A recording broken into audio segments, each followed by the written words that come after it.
All right, here we go. Once more into the pocket dimension. Welcome, everybody, to another episode of Paint All the Things with me, JP Got Rockets, the one and only one. The one and only one. So, it's good to be here. I hope your week has been going better. Lots of distressing things over the last couple of weeks. A lot of people with a lot of opinions. Don't really want to deal with that here. We don't deal with that here. I did see one thing that I really didn't agree with. Evidently the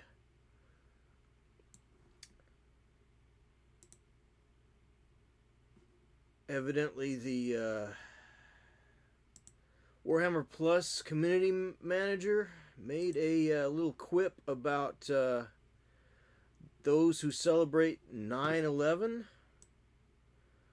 Didn't appreciate that. I knew people that died that day. I knew people that died because of fallout from that day, toxic fallout, because I knew people that died after helping clean up and do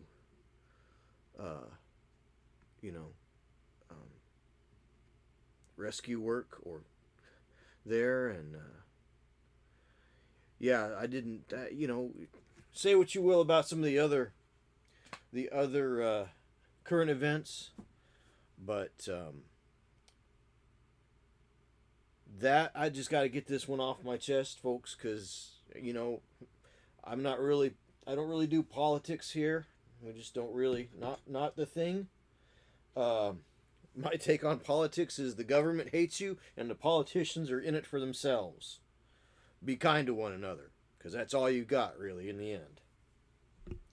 That's the thing. But when you are a community manager for a large multinational like that, and you spout off about 9/11, that these people didn't have a target on their back. They didn't say things that were controversial and things that could be not taken well by some people. These people did. These were innocent, hardworking people that went to work that morning and expected they'd be home in time for, maybe they had a crock pot going in the kitchen. Maybe they were thinking of that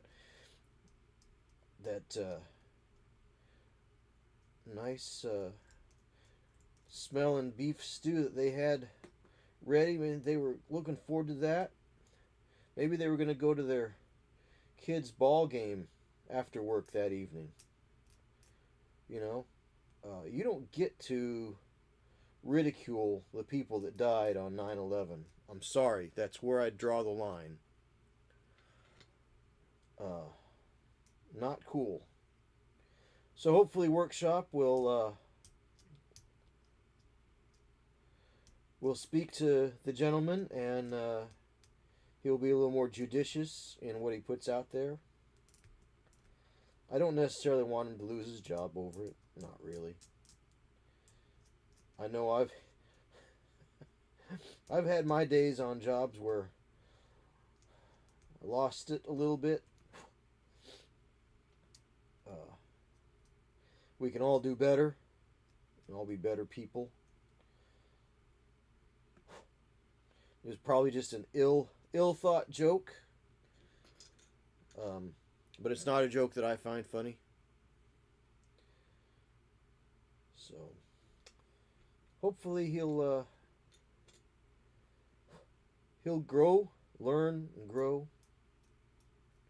But yeah, not of all the awful things that have happened this week, that was, in my opinion, for me, that was the awfulest.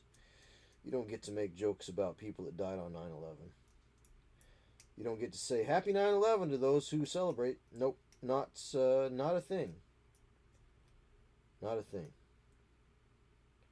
Knew a lot of people. Knew of a lot of people and knew some people. Knew some people and knew of others. So, yeah, hey, Paul Knox. Yeah. Yeah, so what I was saying is the Warhammer Plus community manager um, made a joke about 9/11. He said, "Happy 9/11 to those who celebrate." And I don't really do politics. That's not my thing. But that one, that I don't consider that politics, especially since I knew people that died that day. I know people that died after helping clean up and died because of various sicknesses that they contracted from the fallout. So I don't take too kindly to people trying to make light of it. I think it was ill thought joke, and I hope that workshop management talks to him and lines him up and tells him, "Hey, man, you just can't say those kinds of things online." So that was it. Yeah, and there's a lot of people that have had. There's a particular personality that a lot of people have been talking about this last few days, and I'm really neither here nor there on that one. Just don't be a ghoul, I guess. Don't be ghoulish.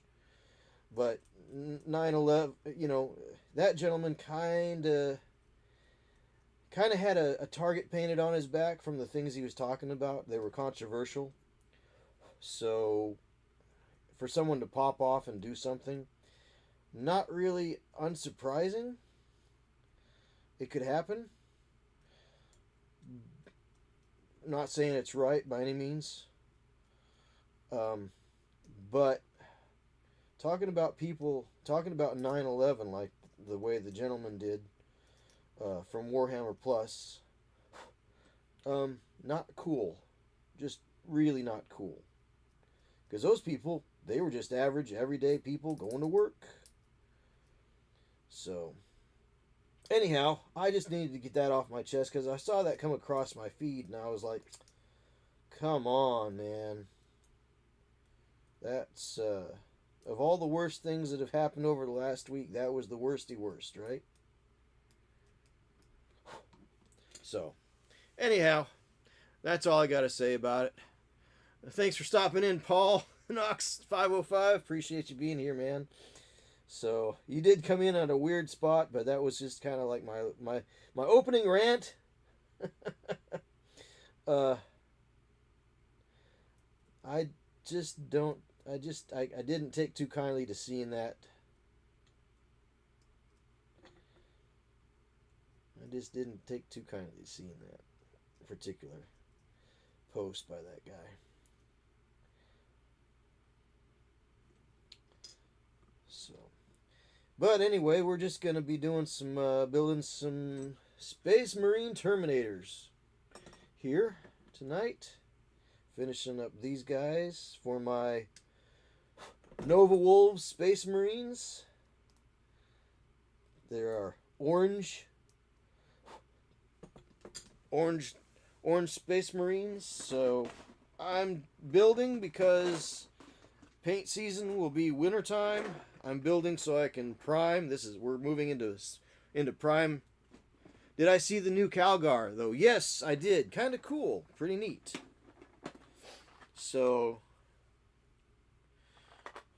here's sort of a prototype of. I mean, he's not finished, but orange, Nova Orange is the color I'm going with. And I found a cool, really neat burnt sienna color as a primer for them. So I've been working on them. This guy is Captain Titus.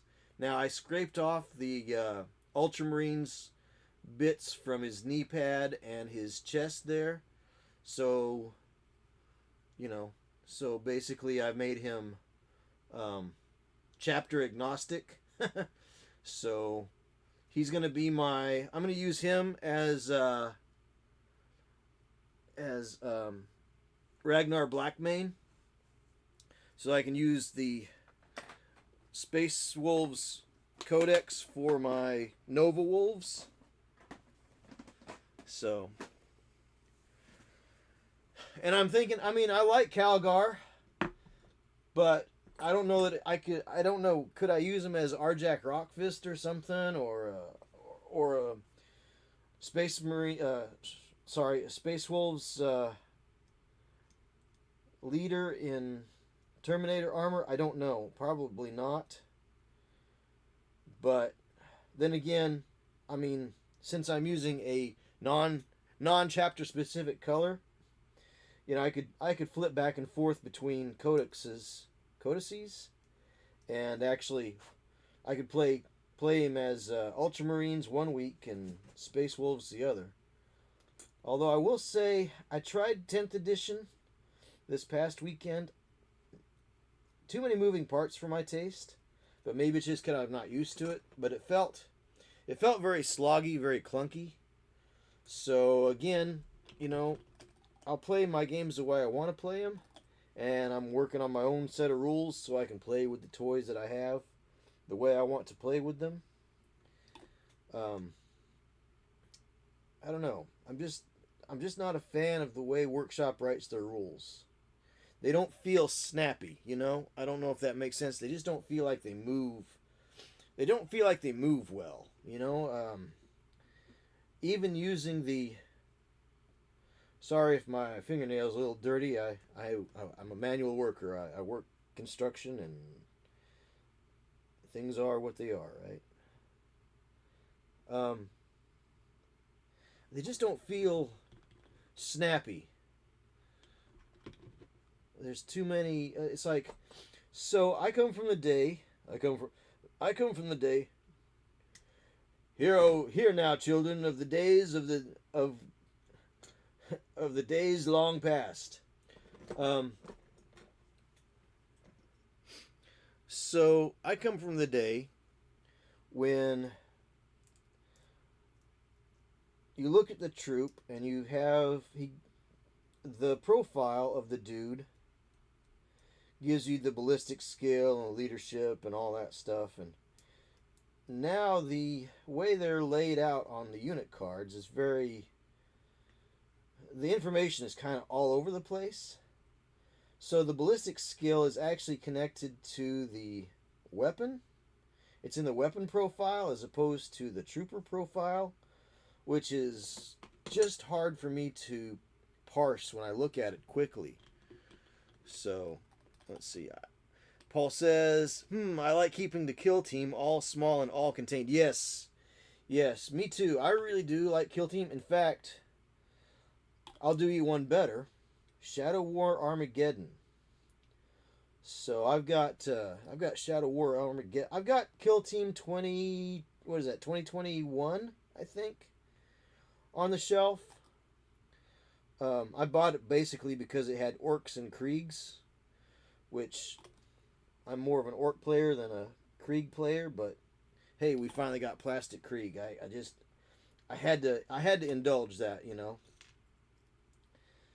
because up until then, the only way to get krieg would be to buy them from Forge World, and well, Forge World was always difficult to get.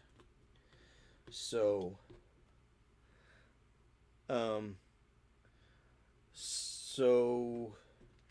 Kill Team, I remember Kill Team from being in the back of the 4th edition rulebook. That was always pretty cool.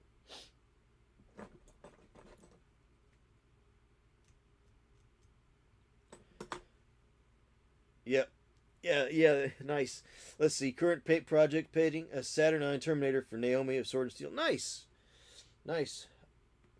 I want to get that. I want to get the 3rd edition Horus Heresy. If it still plays like 8th edition, or 7th edition, whatever it was, it might be worth it. But like the gentleman was saying on Miranda's show last night, the I Go You Go is such an archaic way of activating your side. I think Workshop could do better with a activate 2 units per side or something like that, where you move through the turn quicker. Maybe get rid of.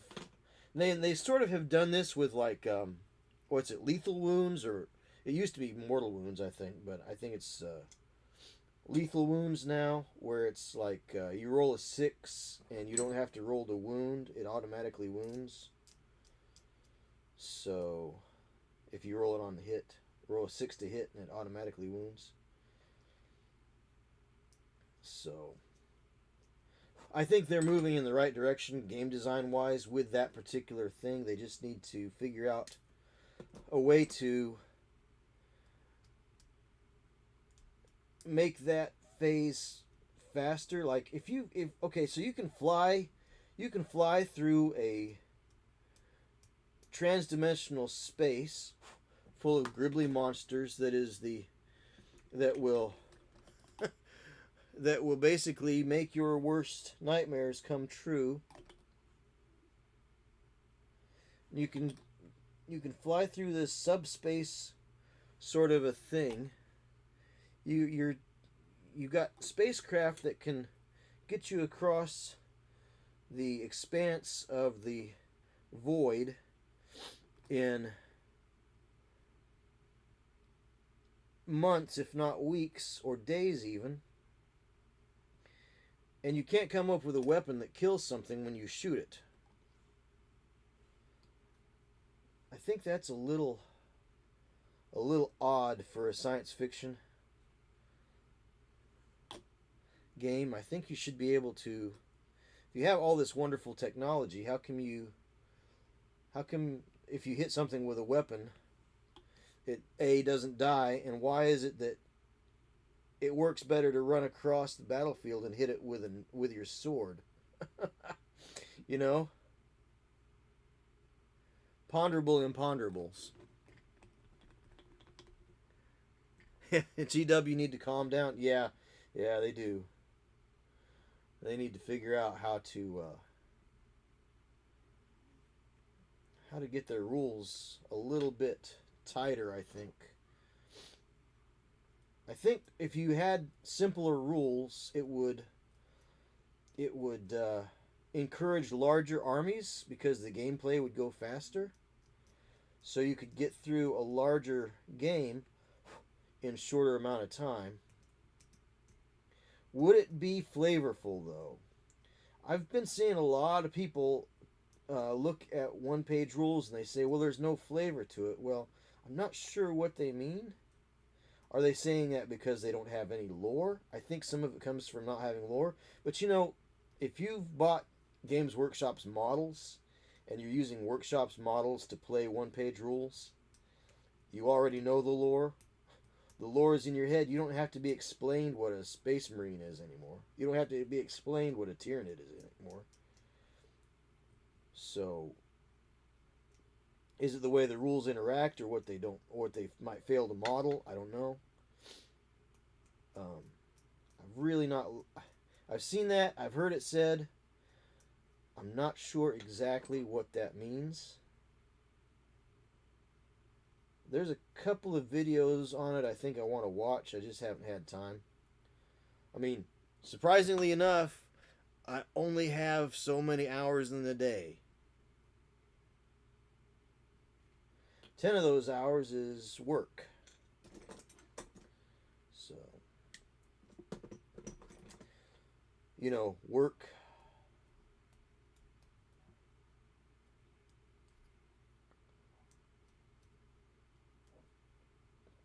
That thing that we have to do as adults in order to pay the bills.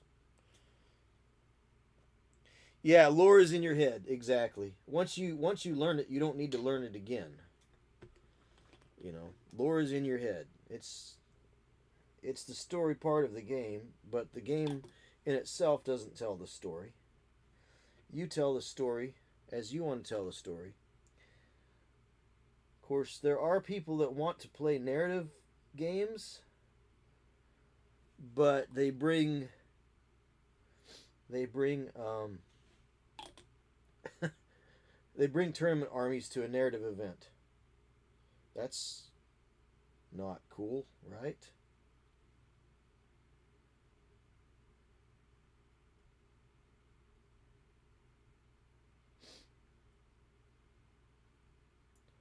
I don't know how this arm is supposed to fit on here.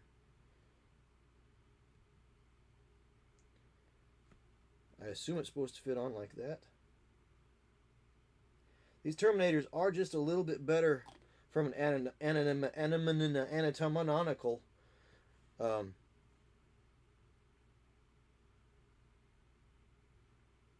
aspect, I think, because it looks like their shoulders are actually down. So their heads are up here and their shoulders are down a little bit lower, as opposed to the old style Terminators where their shoulders were up around their ears.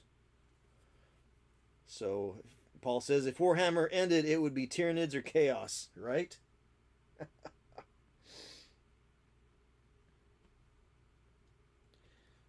True.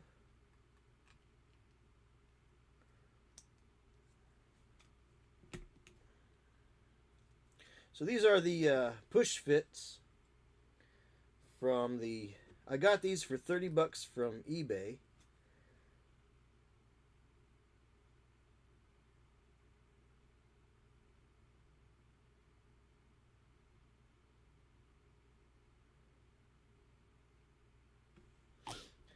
Because I really didn't want to invest in a whole bunch. I'm trying to build this army cheaper because I really don't want to spend the kind of money that I spent on my original Space Marine army.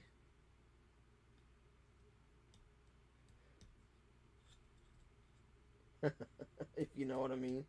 I don't want to replace an army by buying another army just so they look right on the table when I play in a actual Warhammer event or actual 40K event. The local store is already up to 2,000 points in their escalation league. But I don't know. I wanted to go down there and just play some Kill Team the other day, and or just play a little 400, 500 point game, but nobody was up for it because they're all true believers, man. They're all true believers down there, which is fine. But it's like they don't know any other way to play other than the way Workshop tells them to play. And you know me, I'm somewhat of a I've been called a games anarchist because I don't really particularly like it when the company that I'm playing a game. I bought the figures. I can play. I want to play the game that I want to play.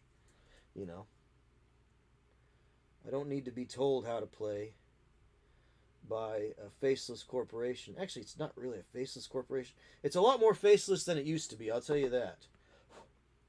The old White Dwarfs were great. You saw all the guys in the studio. Paul Sawyer, Eddie Wood, Dave Taylor, all these guys. They'd write articles. They had their kind of special little something in their articles or in their bat reps. Ronnie Renton and and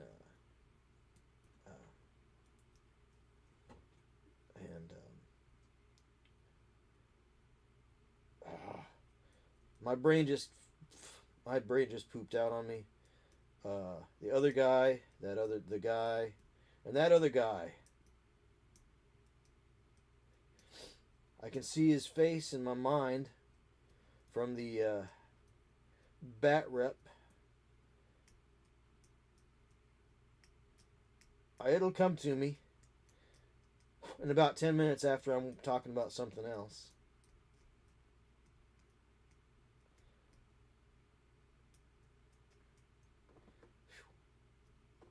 Memory's starting to go. Near 52 years old now, and I'll tell you what. I think things are starting to fall apart.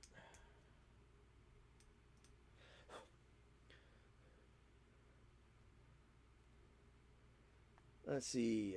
Be careful, take care. The old white dwarf were great. Gav Thorpe and everyone. Yeah, yeah, Gav Thorpe. You dipping out? You dipping out, Paul?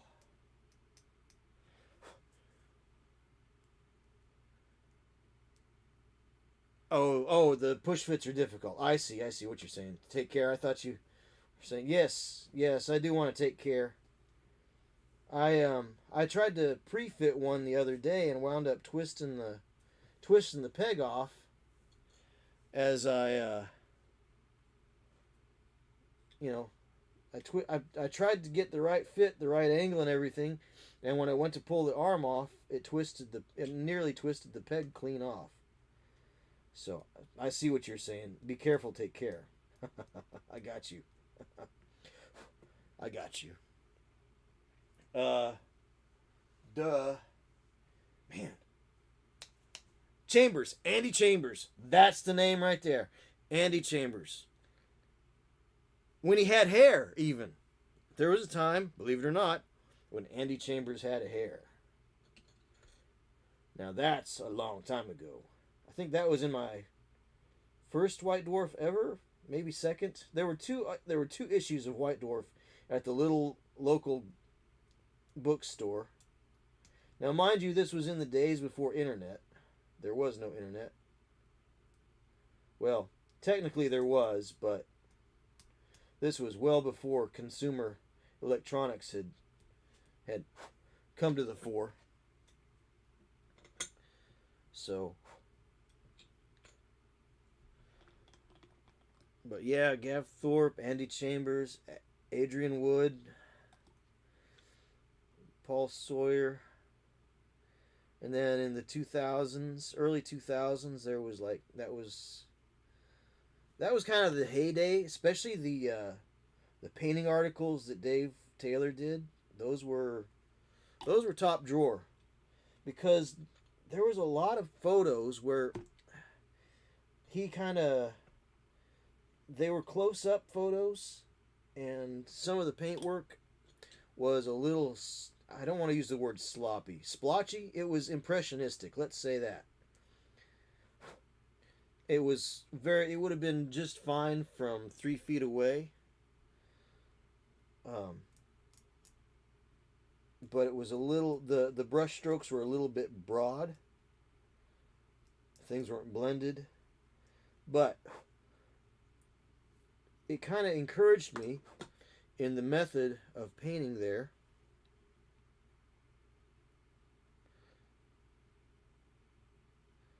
One of these days I should do a White Dwarf retrospect. Should do a video. My biggest problem with doing videos is editing. Got another 30 minutes in me before I have to pop off. Right. Well, thanks for spending your evening with me there, Paul Knox. Appreciate you, man. Always a pleasure to see you in chat over on Miranda's channel, taking care of the ne'er-do-wells. Although we've really not had anybody be a ne'er-do-well over there. I think we got a bot one night trying to sell views or something.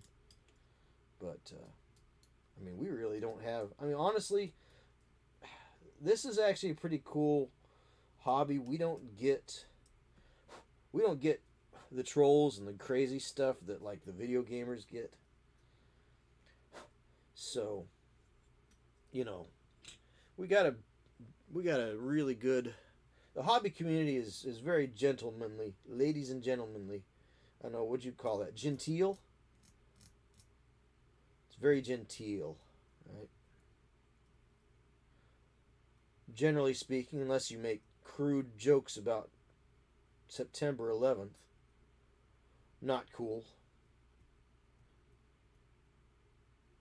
I thought about posting it up on my Facebook, but I know a lot of people that might know him, and what with the current climate, people might take it the wrong way.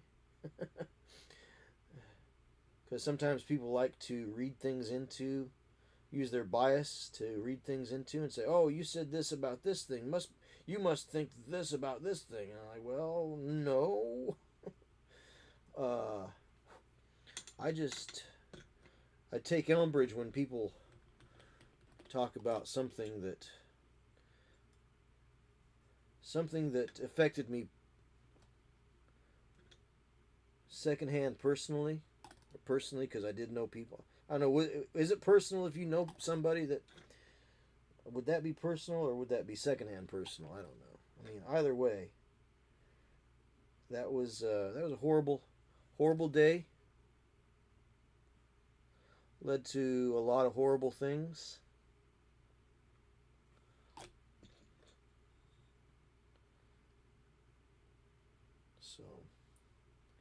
So generally we have a pretty good bunch of people in the hobbying war games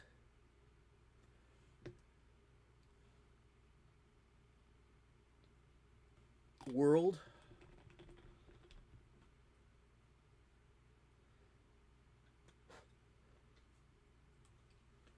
So, but yeah, the old heavy metal team of GW were great. Paul says yes, absolutely they were, and I've gotten to meet some of them, and pretty decent folks in real life. Pretty decent. They say never to meet your heroes. Well, that's if you expect things from your heroes, but I never expect things from my heroes. Not that they're heroes, other than they've given you something. They've enriched your life with what they've produced, you know.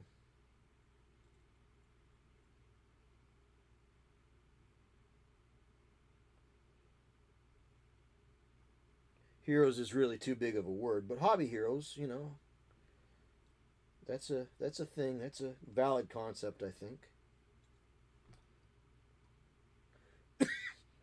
But they're just people like excuse me. They're just people like anybody else. What's the old joke? We're men, just innocent men. That was something from a British children's television show. I think an outtake or something. Some puppet. We're men, just innocent men. You'd know that probably, wouldn't you, Paul Knox? 505. So, anyhow, I am sponsored by Dubby. If you need a quick pick me up, Dubby energy drink, Dubby.gg. Check them out. Use my code Rocket Fuel, ROKKITFUEL, for 10% off your purchase. Also, on my Twitch channel, if you go to the homepage on my Twitch channel, I am running a fundraiser for the 988 Suicide and Crisis Lifeline. So, what with Miranda's YouTube has issues. I delete a lot. Yeah, well, you do a good job then, Paul. Absolutely do a terrific job. All right, there's another one. That's 3. So, one dude. Here's the chief. Of course, I had to go with the non-helmeted head, because why not? I thought about going with the helmeted head, but, you know. If I get another one, I'm going to chop out the sword, and I'm going to put a thunder hammer in place, because thunder hammers are terrific against vehicles. So teleport these guys in next to somebody's vehicle or dreadnought or whatever, and start wailing on it.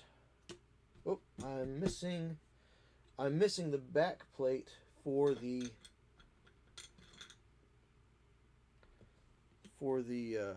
power fist there. I think this is it.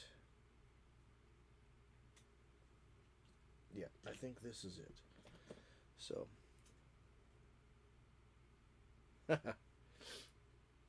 Well, thanks, Paul. Appreciate that. Appreciate that. But yeah, that's up. Of course, I don't see anybody on the Twitch side of things. I lost a viewer last week, or I lost a follower last week. That's not helpful. Maybe they lost it because I said, hey, let's not be horrible about people getting deleted, you know? You don't have to agree with somebody. You don't even have to like them. But don't be a ghoul.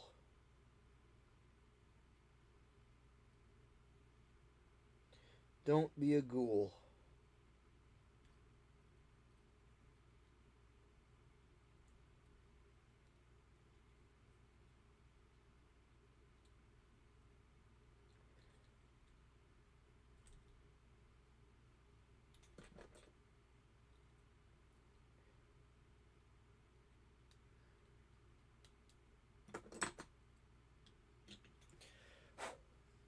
But yeah, so if you're watching on YouTube or Rumble, by all means hop over and make a donation to the 988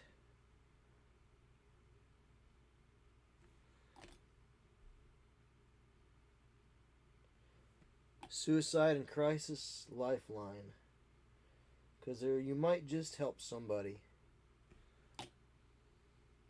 I don't have a big goal. The goal is only $250 by the end of the month, but it's halfway through the month now, and we're only at $25, so we're only a tenth of the way there. Of course, I didn't advertise the stream tonight the way I usually do, because I got up a little bit.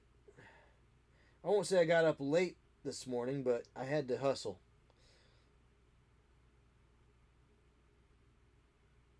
And then I had to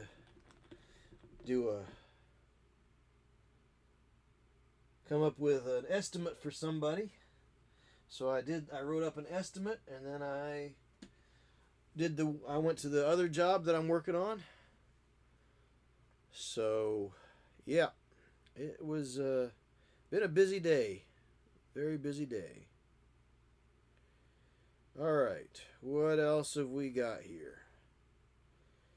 All right, let's see. $40,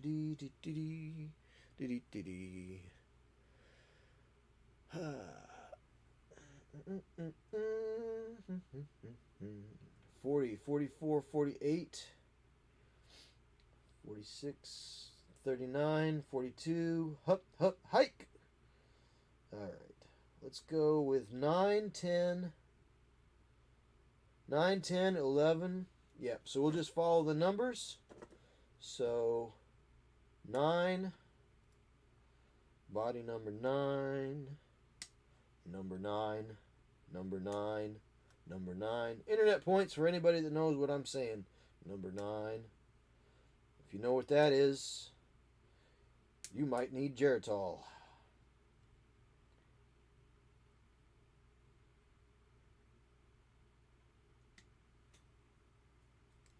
I love Terminators. Yeah, I like Terminators too. They're pretty cool. I like the older kits a little bit better, a lot better than I like these newer kits. So, I'll show you just in a second what else I've been working on there, Noxie.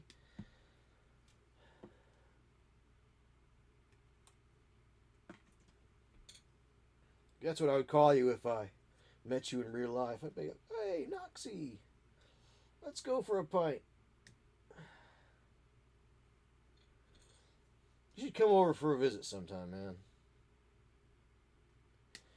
You know what we should all do? We should all show up for TMX. That's Adam's Jam up in Wisconsin in the springtime. maybe in a year or two when things cool down, you know, get easier, right? Whatever that means. Let me show you what else I've been working on, because you're probably just about ready to dip out and shuffle off to slumberland. So let me just get that last bit there. 17. And then the Power Fist Shroud right here. So not only am I working on my Nova Wolves, but I have been working on my Iron Warriors too. Iron Warriors. Now these guys are disarmed for the time being, because there are cool things I want to do with the arms, but I don't know if the Codex allows it. Like, there's a left arm with a bolter and a right arm with a bolter, so I want to make one of these guys like a gunslinger. But I don't know if the... See, that's the thing. If the rules don't allow me to do that, I want to play rules that allow me to play with my figures that I have the way I want to play with them, model them the way I want to, come up with cool things and cool ideas. Well, anyway, these are the new Chaos Terminators, of course, but they've only got 5 bodies and only one way to put each of those bodies together. But the old ones, had a torso, set of legs, set of different arms, different things you could do with them. So, there was that guy and this dude. So you can get some variations that you can't get now, So, I mean, I don't have a problem with these bodies being just 5. They're going to be generic enough anyway, and I'm not really going to sit and pay attention to them while I'm playing. But, a pair of legs with a different torso, change them up, different weapons loadouts.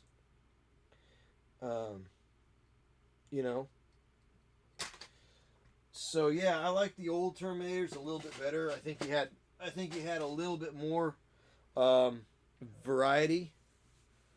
So yeah, meetup would be great. A meetup would be terrific. So anyhow, I am just gonna carry on putting these Terminators together. I like the Terminators too. I've got more of the old school Terminators to put together, as well as I just found the other day. I was going through my bits, and I've got it right here for safekeeping. I found an old, I think this was probably from the Dark Angels kit, but it'll fit on my regular Space Marine Terminator, my regular Space Marine Terminators, my regular Space Marine Terminator. So I found this Narthesium. So that's kind of cool. I think I'm gonna put it on because I've got enough Deathwatch shoulder pads to do a squad of 10 Deathwatch Terminators, the old school ones, like not the middle school ones. So there's old school, there's middle school, which was like the ones they came up with a couple of years ago that were like dedicated, where it wasn't just like kit bashing. Mine are the kit bash ones, where you'd get that one Terminator Deathwatch pad out of the whole thing. Well, you could used to be able to buy bits, so I went and bought the bits for those to have the 10 Terminator Deathwatch pads. So I think I'll put him in with the Deathwatch Terminators to give them. I don't know how it works anymore, but it used to be if you had a medic, you could either clear a wound, roll and clear a wound, or it gave them like feel no pain, which was kind of like Terminators, or not Terminators. Yes, Terminators. I mean Necrons. The Necrons I'll be back roll. So, whatever, depending on the rules you use, which I want to come up with my own rules to play with my toys with. I think, streamline, something a little more fun, a little more quick, that, plays quick, Doesn't get bogged down in a whole lot of details, which I guess a lot of people would probably think that a lot of details, because there's like details and then there's artificial details, and I think sometimes people get depth of play confused. And when I say details, that's kind of what I mean is depth of play. With the more times you roll, re-roll, and options you get like that in the current 40K rule set, which I did play last weekend, and I tell you, 10th edition is the worst edition of 40K. That's from a game design standpoint, it doesn't feel good. You should be able to feel good. A rule set should feel good when you're playing it, and it should feel good after you've played it. It just didn't have that feel. It didn't feel good. Man, I really need to. I really should do like game design 10-minute. I should do like what Adam does, which I sort of started doing that with a couple of my videos, with one of my videos anyway, a couple of my videos. But I also don't want to be accused of copying him. But then I don't know how else you would present. I mean, other people do something similar. How would you present a video without presenting the video? You know, how would you do your talk, your little TED talk, without standing in front of the camera in such a fashion? I mean, stand on my head, maybe. I mean, it's bad enough it's bad enough I have a beard and wear glasses, and I'm from the Midwest. I mean, us white guys from the Midwest with beards and glasses tend to look the same. So I'm not trying to cop his style by any means. So, I mean, he's a cool guy and all, but I'm not trying to be him. I want to be myself. I want to be JP Got Rockets. I don't want to be Tabletop Minions. All right, Paul. Have a good rest, man. We'll see you later. Catch you in a couple weeks on Miranda's stream again. Or maybe even later on my stream if you catch it sometime. Have a good one, man.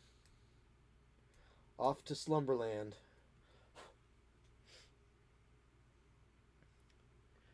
So.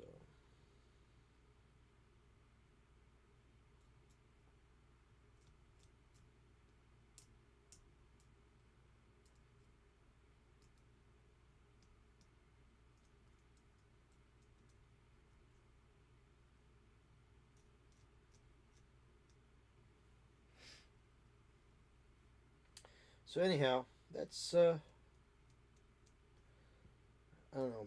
It's just 40K doesn't have a good feel to me as far as gaming, as far as playing.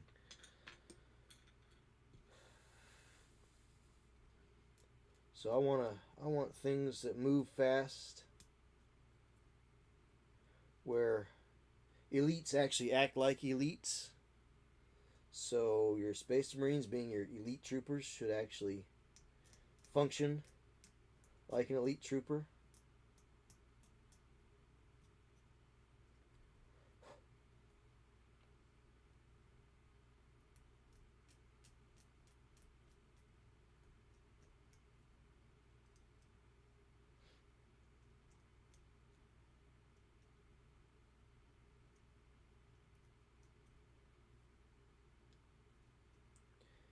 So I want them to be able to function like that.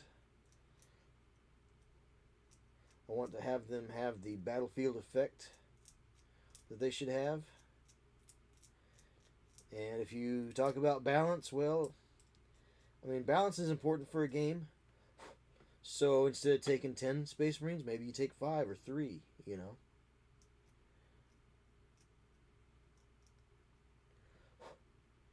There's ways to balance it. You could do points.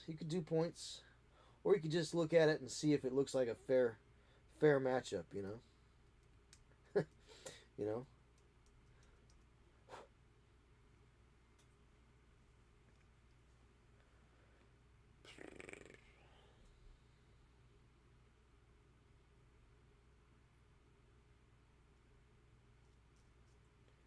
Just play around with it. I think games are meant to have fun. I think we get so tied up with trying to balance games through points. I don't want to have to make up points for things. That way, if I tried to go through every SKU that Workshop made and come up with points on my own, I'd never get finished. I just want it to look good. I want it to feel good. I want it to play fun.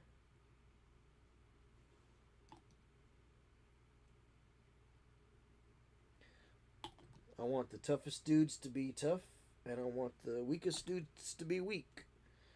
But not without having some surprises in there. Which is why we use dice. We never know what the dice are going to do. Dice will surprise you all the time.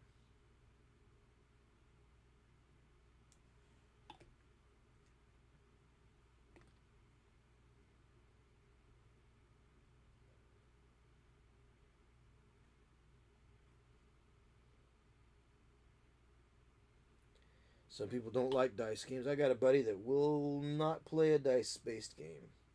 Kind of hates them. He likes chess. Chess is a great game, and I enjoy chess for the tactical aspect of it, the strategery and the tactics. I find very engaging.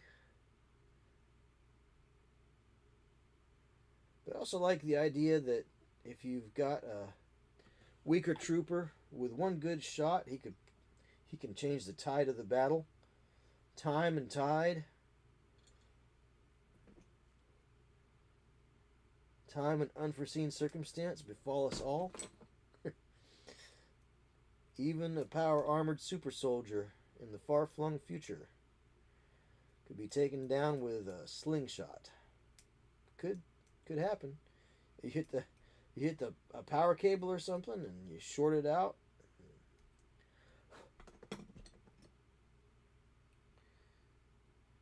And his suit goes into meltdown, joint lock.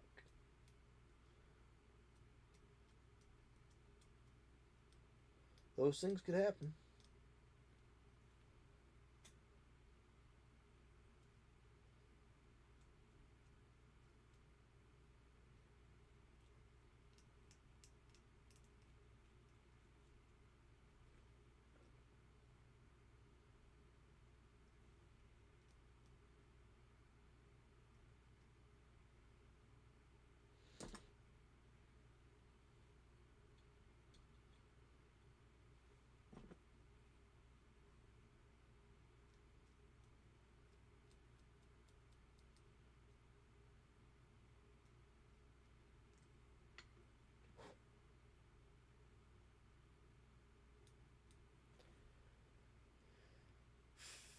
All right. Well, let's see. Talking to an audience of, from what I can tell, nobody right now. Well, it's a little lonely. But if you're lonely and having a hard time with things, and you think today is the last best day, give yourself a chance and hit 988 and talk to somebody. Just somebody. Talk to anybody. Sometimes we think we have to talk to a friend. Sometimes we self-censor, though, and we don't want to talk to a friend. Or we tell our friends, oh, I'm fine, and we're not really fine. So sometimes it can benefit us to talk to a stranger and bounce off how we're feeling off of somebody that we don't know. So, if you're having a hard time, hit 988 and talk to somebody. So 988 Suicide and Crisis Lifeline, they're willing to hear.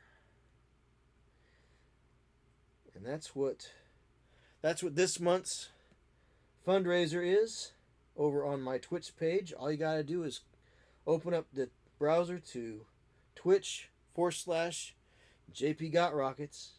and hit that little blue button, or is it purple button? It's active.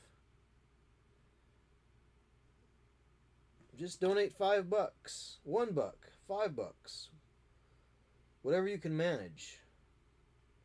If you can't manage it right now, that's fine too.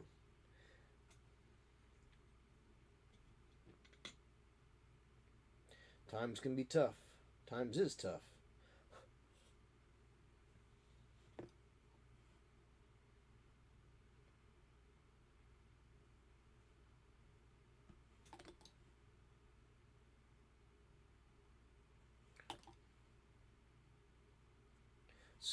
For some people, times are tougher than others.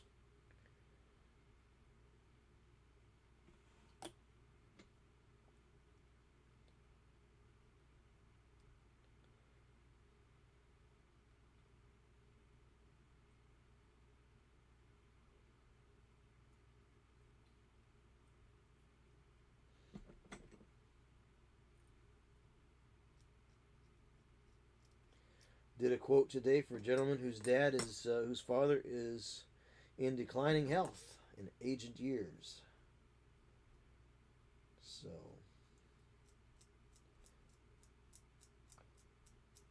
they got a lot. They got a lot to be concerned about. Can't be easy. Fortunately, my dad has my stepmom, so that's good for him.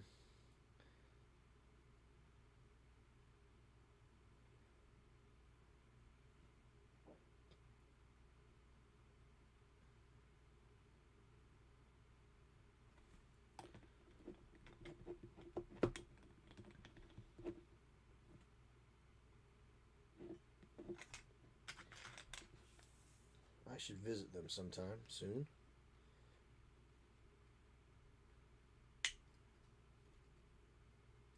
Just not really had the time.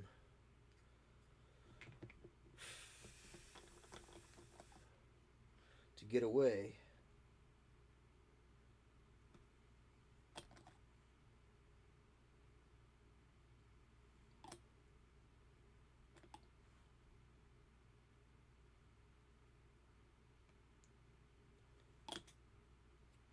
I think I'm going to have to cut down on some of my gaming conventions next year. Probably do Adepticon for sure. But I also need to take time and go see my folks. For sure. Oh, goodness. Oh boy. Oh, let me just stretch for a minute here. And I am going to grab a bottle of water, I think. So, give me just a moment. I will be right back. I'm not even going to put the bio break up because I'm not taking a bio break. I'm just going to step away from the desk for just a moment.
Okay.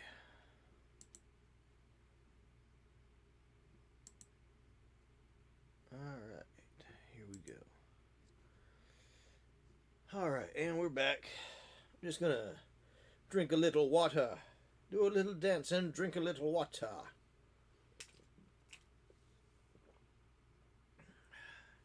Give it away, give it away, give it away now. Hello, Pumpkin. What you doing, buddy? Oh, trying to come up? You gonna inspect the work, huh? Does it meet with your approval, sir? Professor Pumpkin, you're gonna do a gravity test tonight again? No? Okay. Alright. Smells funny, huh?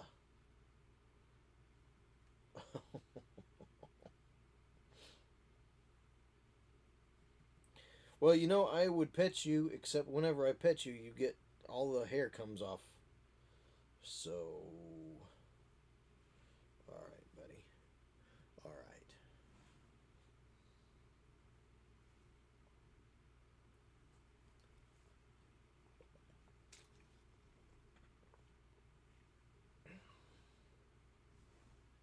I know you're trying to get comfortable and trying to be all up on my lap, aren't you?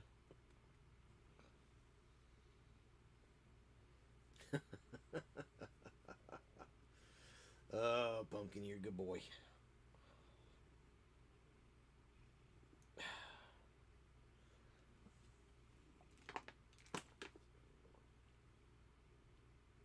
Okay, pal. I gotta get back to work here. People are watching. He says no, they aren't.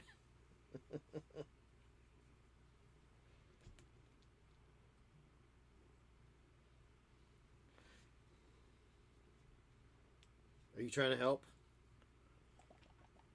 Hmm? You don't have disposable thumbs, though. You don't have disposable thumbs, buddy.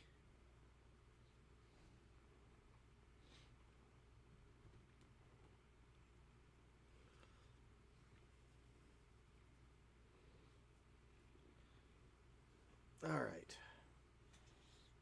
I'm going to put you down. No, I'm not going to put you... Not like that, you silly. I'm going to have to put you on the ground. All right. Off you go. Off you go. Oh, everybody should have a cat. Maybe even two. I wouldn't have more than two, quite honestly. Although, whenever I see... I have a... I'm in a group of people that find animals locally. You know, looking for it's so we got the no kill shelter. I watched that, but I also see people they find animals and they post them up and see if anybody's missing an animal, missing a pet or the like. But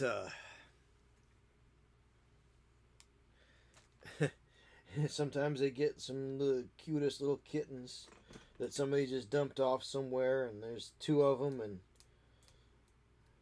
they're just so cute. I could just eat them up. Not literally, obviously.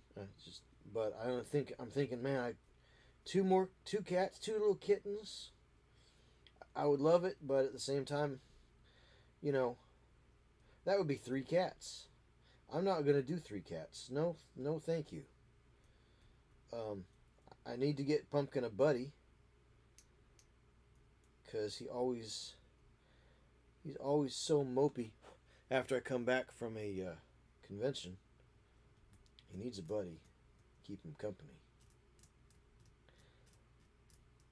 And if I got a kitten, it would probably he could probably get used to a kitten pretty quickly, and maybe even train the kitten how to cat. Maybe.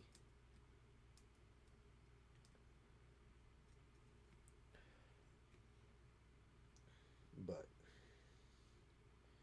there's also lots of cats at shelters that the shelter that is local that could use a. They're a little older. Like Pumpkin was a little older when I got him. I don't know how old he was, but I'm guessing he was at least maybe 4. So he'd be 8 now if that was the case.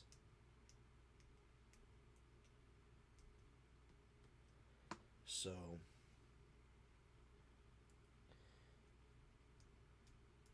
would he get along with another cat? I don't know. He had a brother, I kind of wish I had taken them both in at the same time, but at the time I hadn't had a pet for a while, so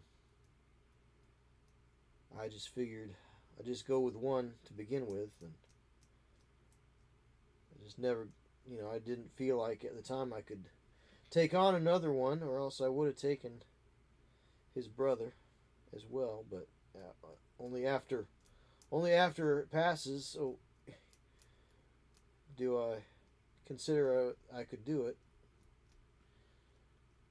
So his brother no longer started showing up less and less around the farmstead, and eventually never saw him anymore. So coyote or something might have gotten him. Who knows? Just being out in the outside. Sad to think, but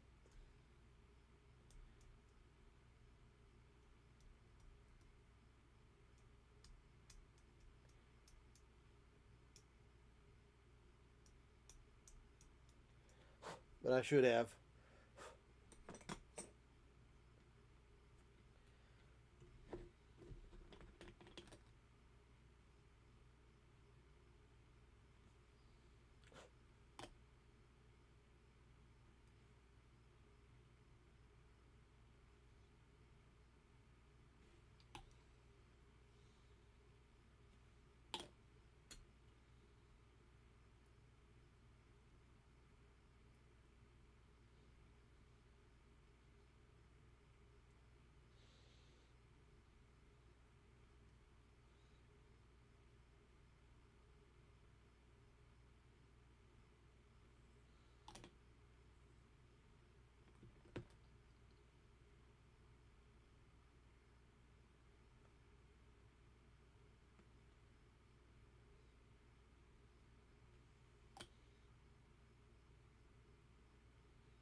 Put the power fist on, put the lime in the coconut.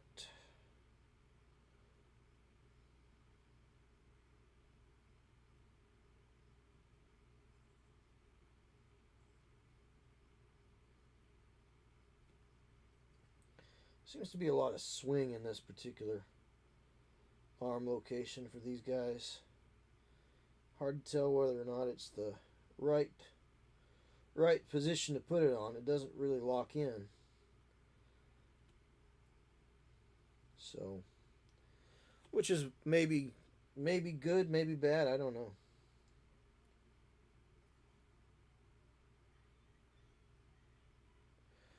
Kids playing outside. That's pretty awesome to hear kids playing outside.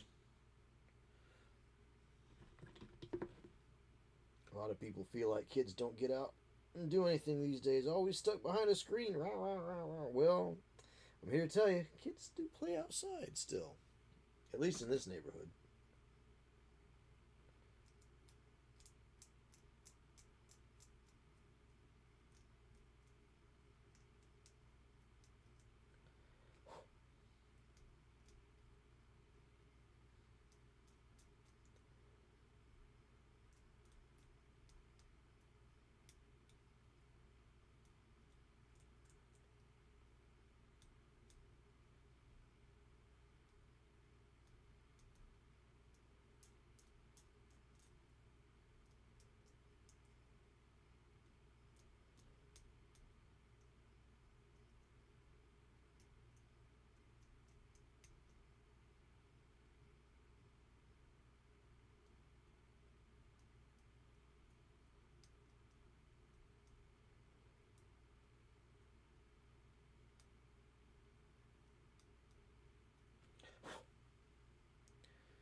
Scraping off the mold lines. Almost as exciting as watching paint dry. Right? You're probably saying, you're not drilling out your barrels. Not yet. I will, eventually. Don't worry. The barrels will be drilled. I just want to get these guys built so I can get them primed, so I can get them painted during the winter time. Because prime time, it's prime time right now, ish, sort of, in the sense that, of course, the last few days have been a little bit hotter than I would like, but in another week or so, it should be back down. So,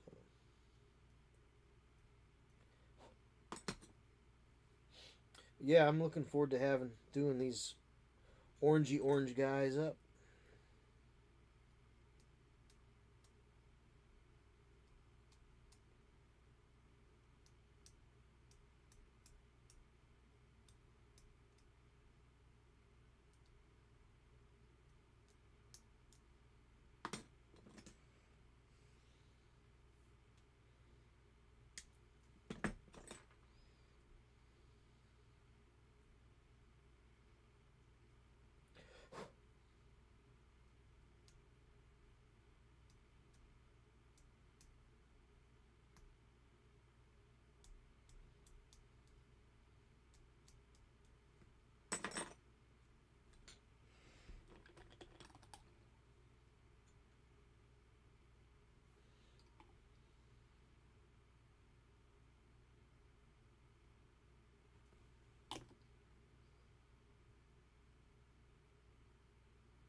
All right. Just let that glue set up. Hopefully they don't float apart. Sometimes if you put a little too much glue on these, even if you're not putting a lot of glue on them, depending on where you put the glue, if you put the glue in the hole where the peg goes, sometimes it can have a hydraulic effect and push the other side back out. So that's always something to keep in mind.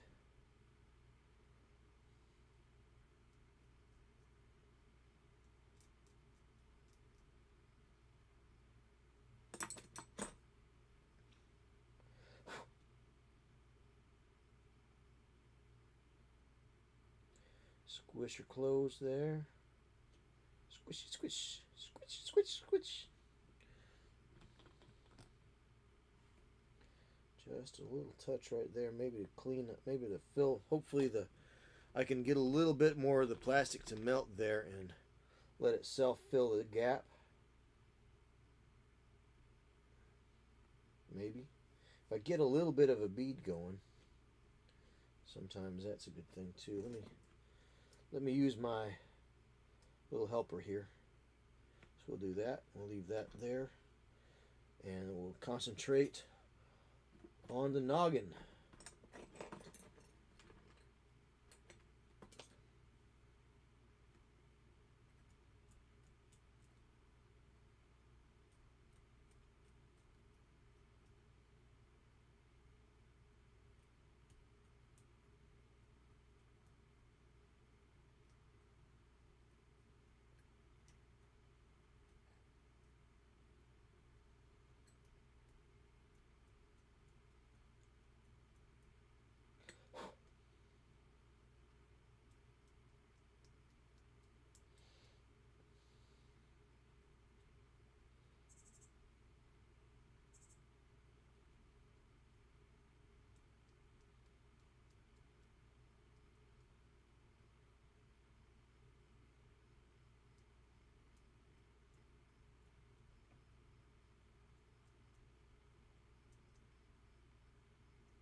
Let's see.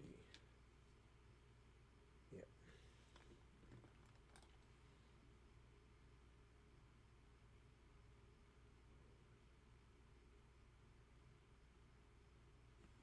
Let's go ahead and let that melt down just a smidge. And put a little on side A right there, where the neck's going to join up. And we're going to put a little bit right back here. Into the back of the head there. And a smidge, just a drop, just to soften this up. Hopefully I don't get it all over the front like I did the other night with that one.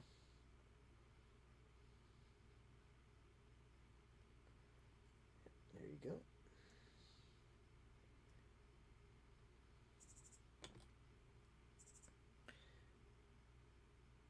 And there you have it.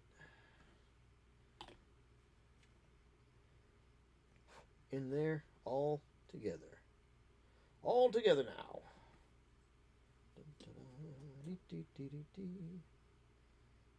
Alright, still got a little seam there. It's not really a gap so much because I don't see a gap anywhere else. Well, a little bit down here in the bottom. Huh. I don't know. Maybe the paint will help fill that in a little bit. Now the trick is going to be to get that to sit. I don't like these angled pegs. I don't care for them much. Let's see. I did round that off a little bit, so should be all right.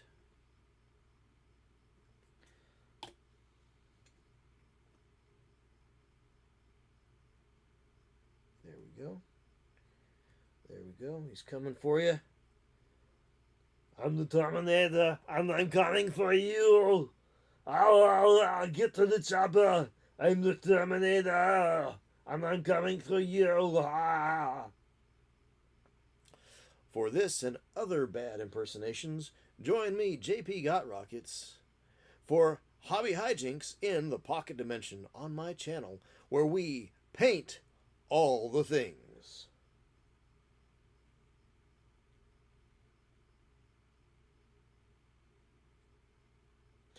We can clip that one and use it as a short.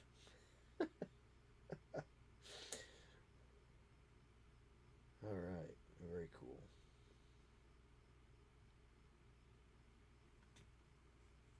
That's 4 Terminators down and 1 to go. I think it'll probably be the last of the Terminators from this frame, of course, because that's all there are on this frame. There are only 5. 5! One beautiful Terminator. Two beautiful Terminators. Three beautiful Terminators. Four beautiful Terminators. Five beautiful Terminators. Ha ha ha! They call me the Count because I love to count.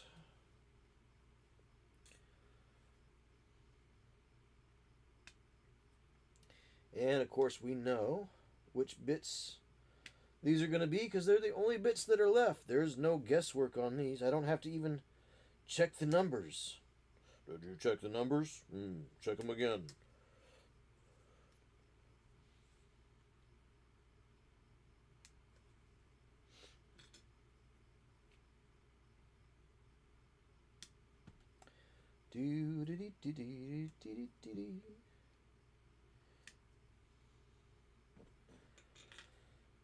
Oh, this is pretty cool.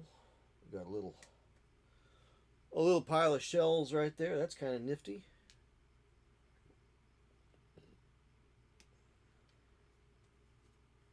A little motor and a little magazine.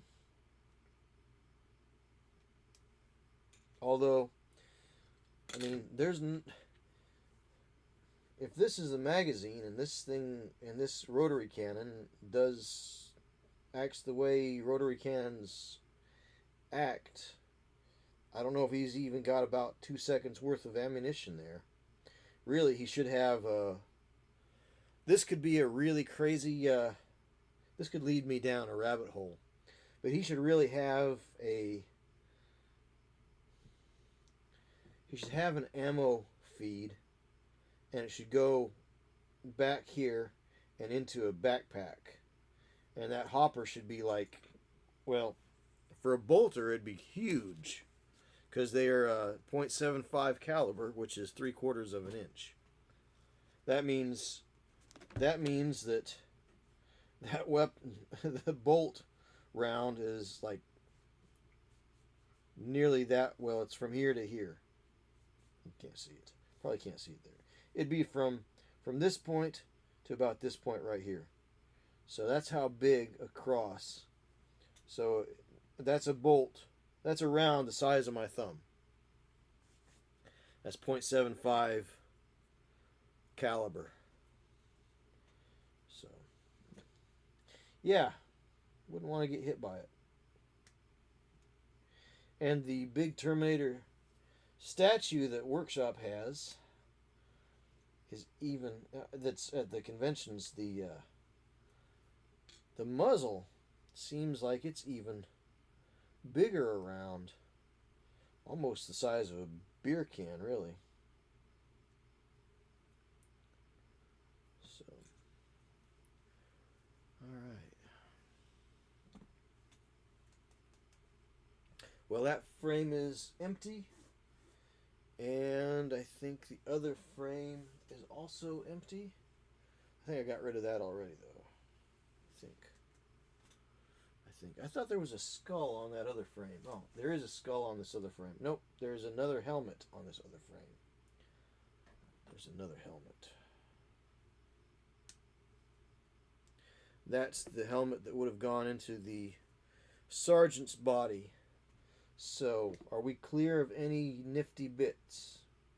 I believe we're clear of any nifty bits there. I think we're clear of any nifty bits there. It's a pity that they don't have a recycling program for these anywhere close by, anyhow. Years ago, in the before time,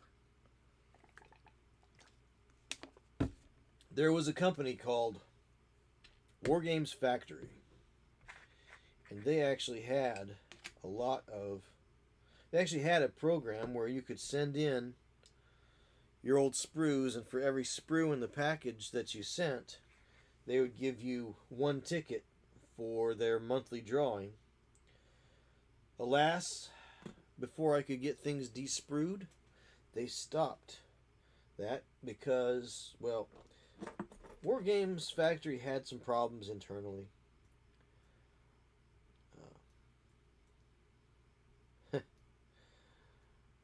They also had somebody that was working there that was stealing bits, leftover bits off of those sprues that got sent in. So that was outside of their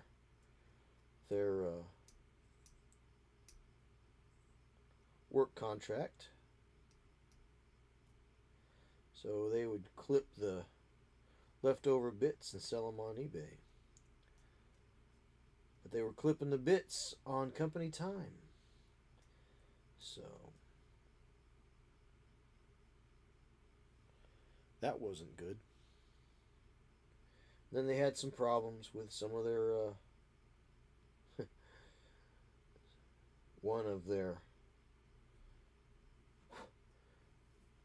higher ups pretty well tanked that company. But there is and they were out of Connecticut, which is also now seeing Hasbro leave, unfortunately. So Hasbro is moving to Massachusetts.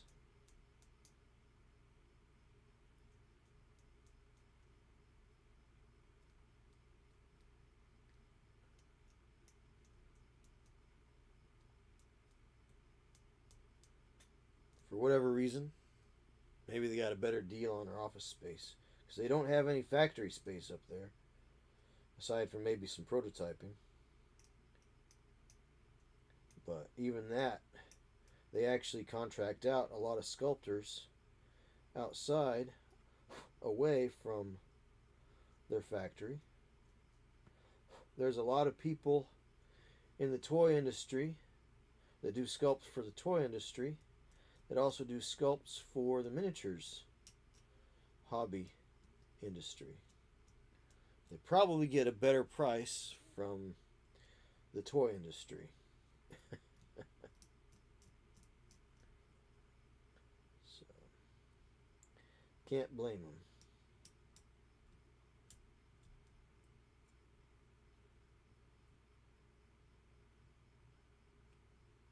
Terrific, terrific, terrific.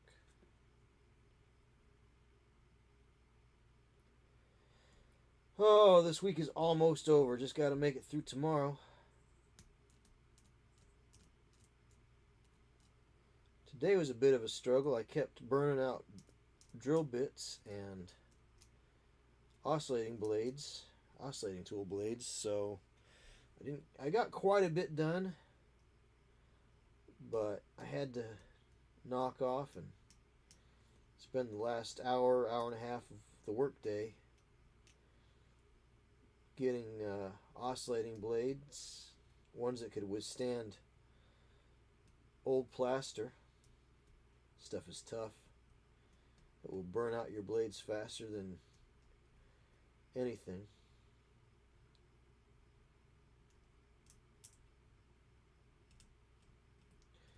What was it on the old Dawn of War games?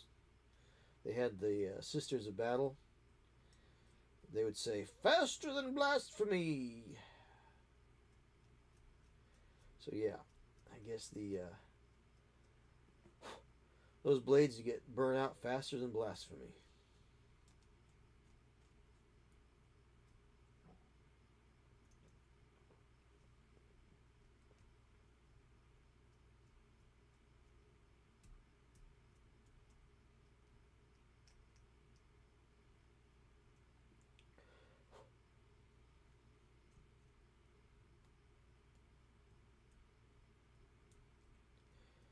So if you're watching on the YouTube or the Rumble,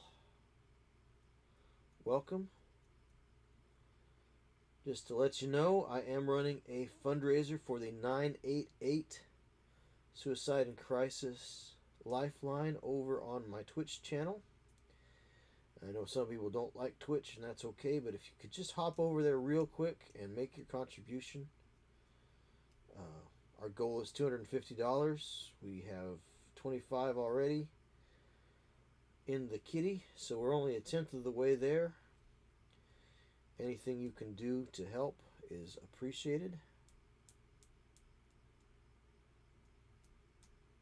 And if you can't, that's great. That's fine too. If you're watching and you haven't subscribed yet, by all means hit that subscribe button. Give us a like and give us a share here. This is a no stress zone. Quiet and chilling. Sometimes there's a few things that will harsh the mellow, but try to keep those to a minimum. Especially after weeks like this. This week has been pretty awful for some people. Lots of controversy. People yelling at each other and screaming at each other and trying to prove who's right and who's wrong. Doesn't matter.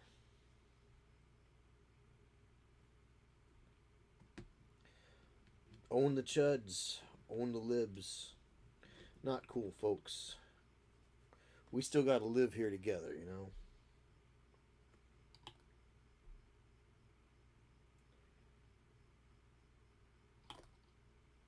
Be kind to one another. Treat your neighbor as you want yourself to be treated. That's the best advice. When did we forget that? That's what I want to know.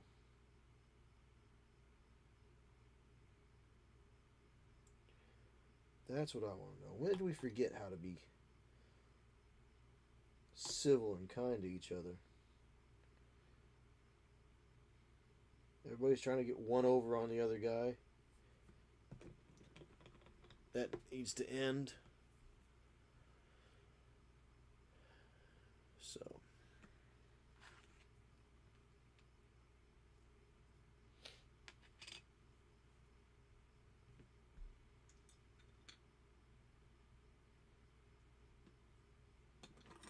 While we prep the other leg, well, we'll prep the other leg while we let this one dry. Unless it wants to go jumping out again. Let's see how this works.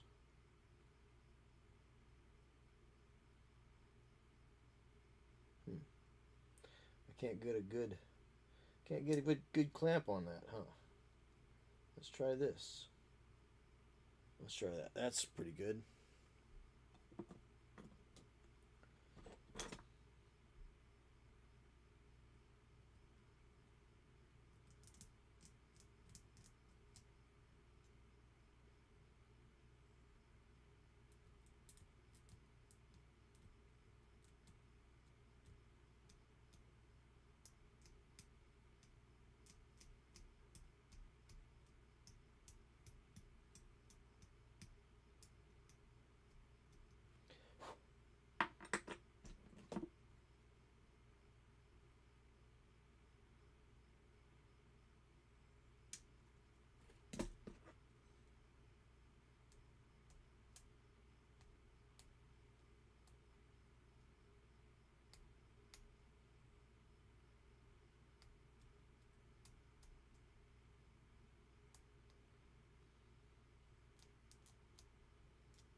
Alright, so we're just trying to do some hobby here.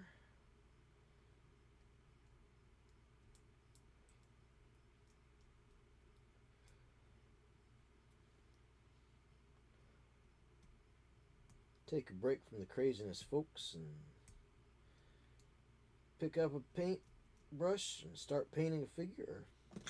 Dig out that kit that you've been meaning to start all summer and you just haven't done it yet. If you're sitting down to watch this, stream, why don't you go ahead and grab something to work on while you're doing it. We'll hobby together. We will hobby hang out.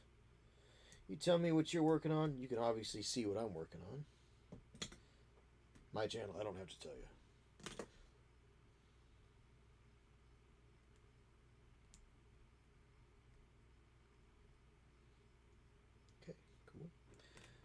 Going to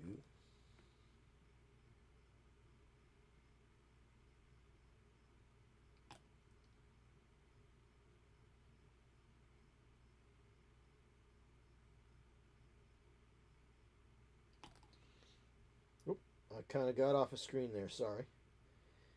I've got to relearn where my screen is. I did take a couple of months off because it was just too blisteringly hot here in the Pocket Dimension. So back in the summertime, my AC went out. As you can imagine, that was not too good. So I need to get that fixed this next year. Or maybe not, I don't know. Maybe just waste money running a window unit upstairs. You know. Uh,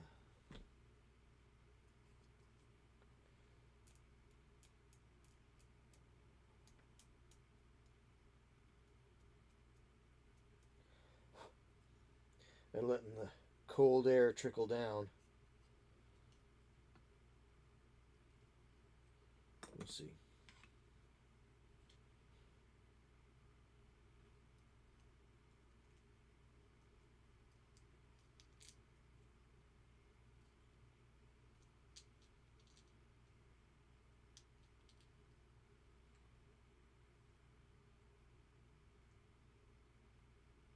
Get in there. Get in there, you. You get in there. All right.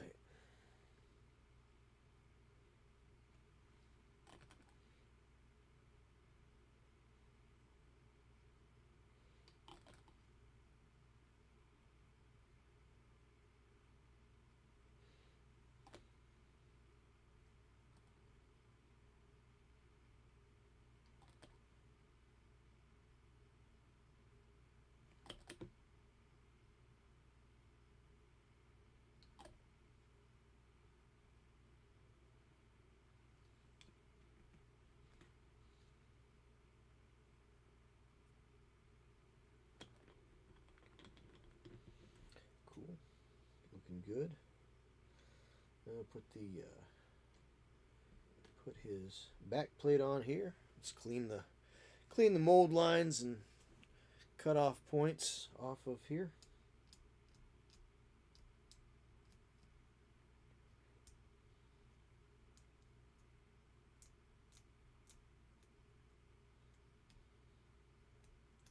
If you're watching on Twitch, you notice a button there for donations to the 988 Lifeline. Feel free to hit that button and make your contribution. If you're watching on the other platforms, Rumble or Twitch, what Rumble or Twitch? Rumble or YouTube, duh. Come on over, just hit www.twitch/JPGotRockets. www.twitch.tv/JPGotRockets. And come on over and hit that and click and make a donation. It's not a lot what we're looking to donate, mostly because I just don't know that we've got that many people that will help out. I made it low so as to be hopefully achievable. But halfway through the month and we've only got $25 to show for it. So that's appreciated. But folks, I think we can do better. I think we can make it. If you're out there watching and you haven't come over and giving it a little bit there, now's the time to do it.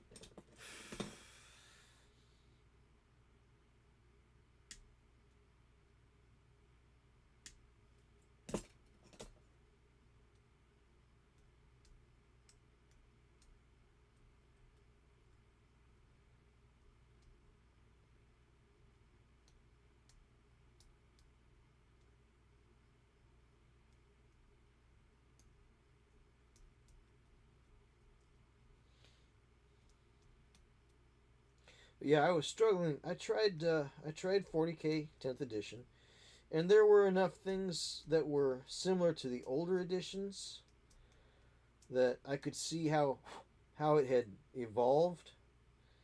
However, big however, um, it didn't feel good. It did not. It did not have a good flow to it,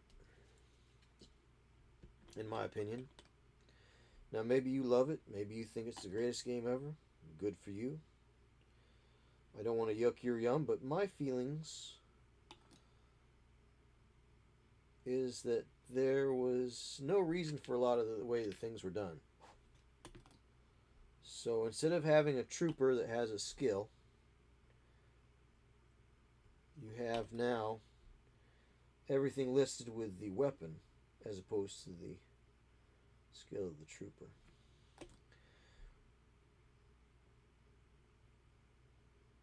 Close combat is a whole nother ball of wax now too.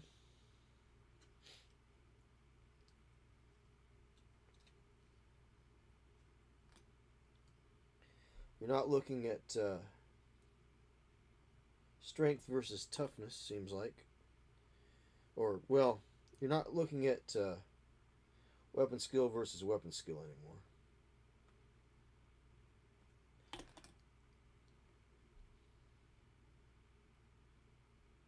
From what I understand. I could be misremembering though.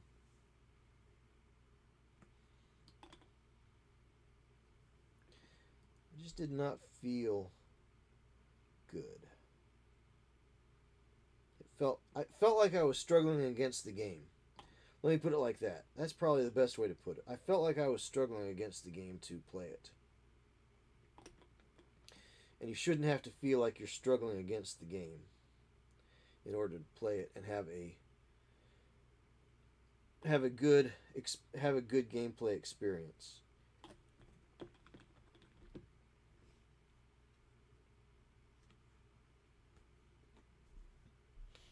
All right, we're gonna let that dry up.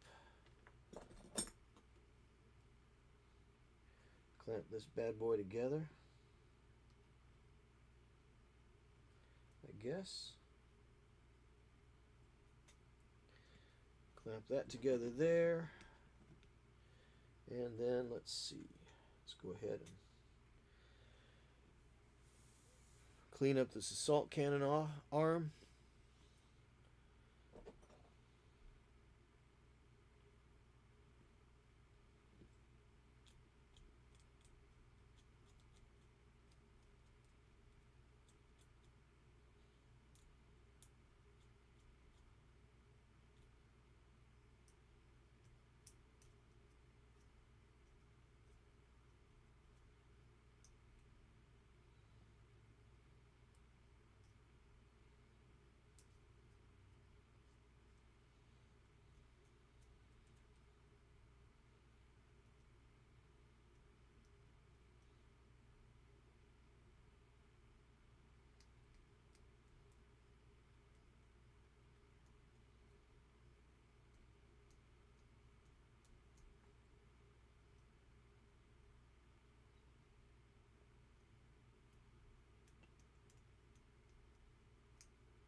A little lens so he can see where he's shooting. Now, wouldn't that be funny? Why don't the bolters all have lenses that plug into your suit like that does? That's kind of funny. You always see these guys with these big helmets with all the optics looking down their gun, their bolter.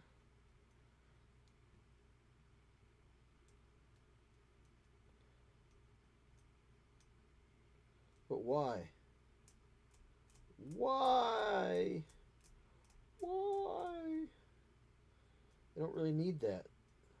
They could hold their bolter upside down and backwards behind their head as long as it's got a line of sight. They should be able to see.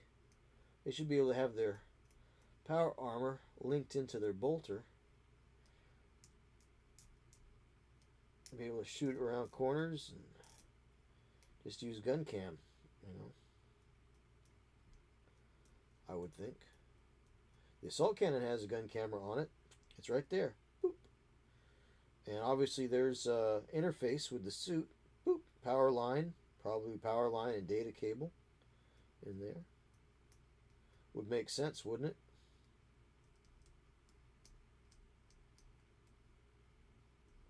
Of course, a lot of this is 1980s style sci-tech, right? You know, cassette futurism. A lot of things are holdovers, conceptually. Although, why would power armor necessary? Why would you have to aim down the gun like a rifle if you've got power armor that you could plug it into? Why not have all your weapons in your suit? Like Starship Troopers, all the weapons were in the suit, or at least mounted on the suit. They didn't have a bolter. They didn't have a rifle. I guess it kind of looks cool, but I think you could make it look cool if you had everything integrated into the suit as it was.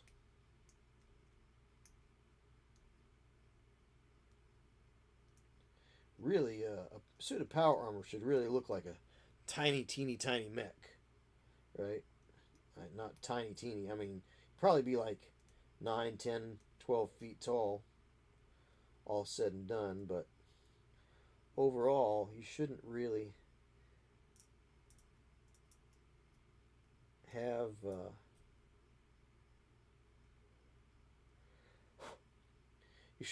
any separate weapons unless it's like a sidearm or something, like a backup in power armor.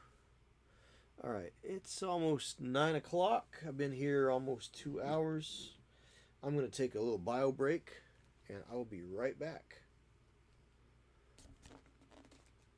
Hey, Miar. 19 months. Congratulations.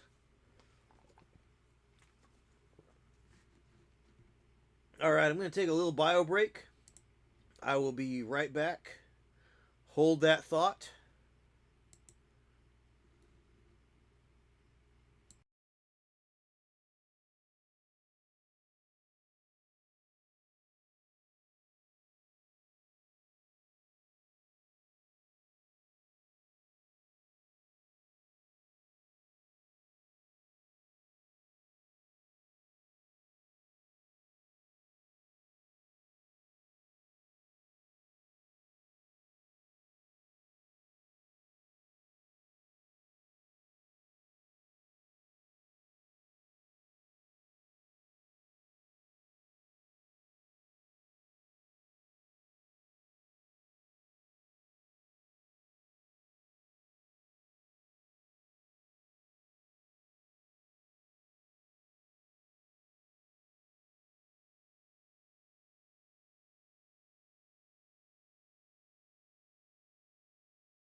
All right, I am back.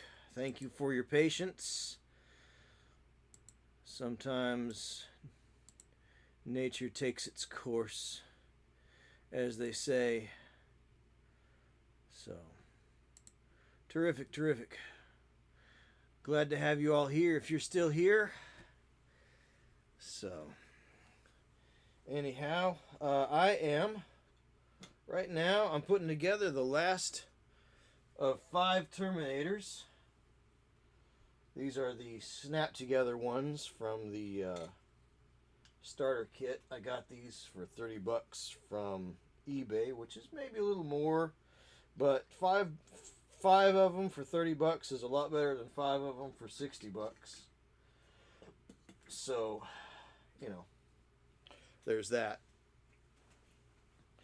And so just sticking them all together here. So if you're still there, Miar, thanks for hanging out with me. If you notice down there in the lower right hand corner, there's a button for a charity. We're doing a charity fundraiser this month for the 988 Suicide and Crisis Lifeline. No obligation to support it by any means, but if you wanted, you could actually unsubscribe and use the subscription money and put it back into the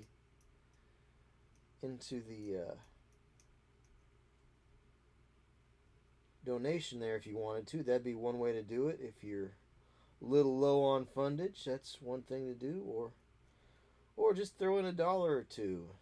There's no minimum amount to donate. There's no obligation to donate either, but it is there. Our goal is $250 for the month. So far, Black Skull has stepped up and given us 10% of the way there. So he fired out the first volley. So it is a mental health thing.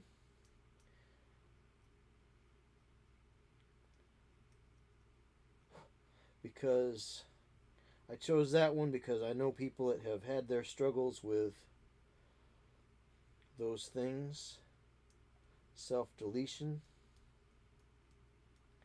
And unfortunately, I know too many that have been successful.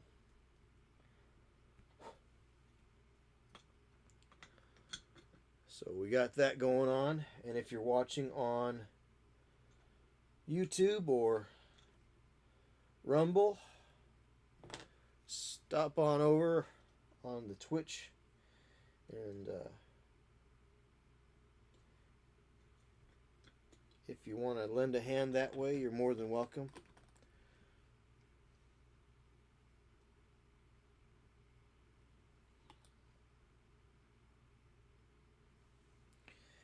I got Pumpkin down here at my feet where he's supposed to be. He sure does like hanging out with me, I tell you what.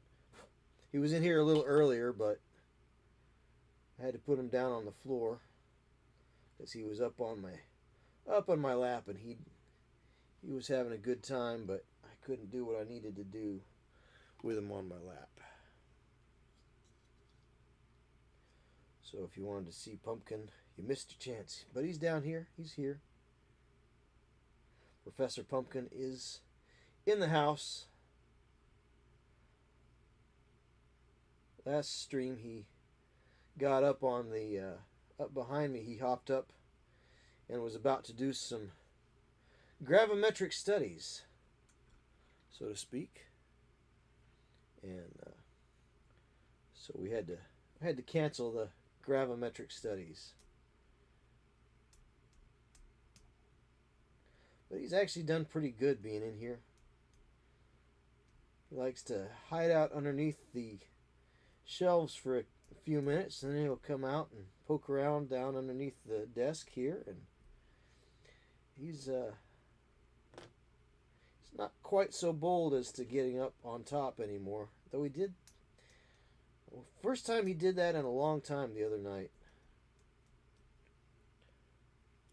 So, oh, he's just decided to saunter off and see what's going on in the other part of the pocket dimension. Cats saunter. They don't walk. Sometimes they run. Cats definitely saunter. All right. Let's see. This goes here like this. It can only go one way, so that's good to know. So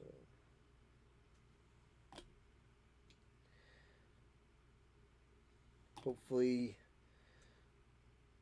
you've had a good week this week, Miar. Week's almost over, folks. We just got to make it through tomorrow.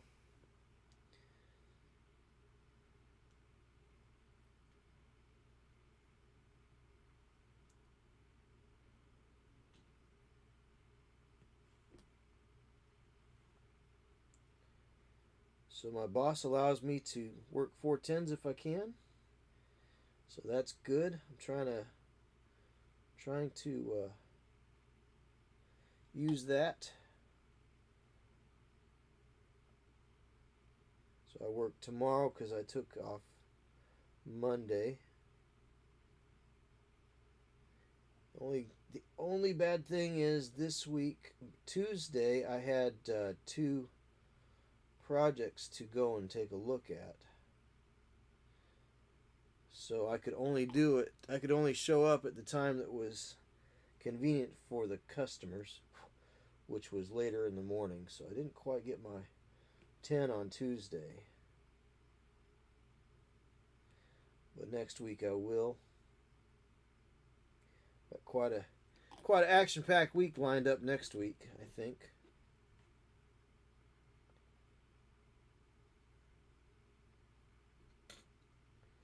So we'll see how that goes.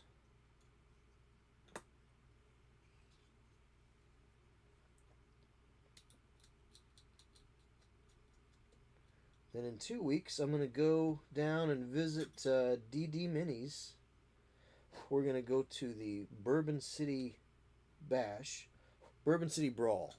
Bourbon City Bash? Whatever it is. So, I'm just going to go down there, visit with him.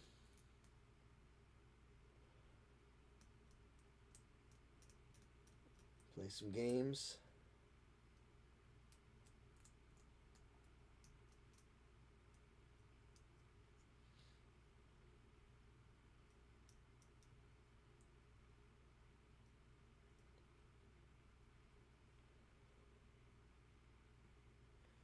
So,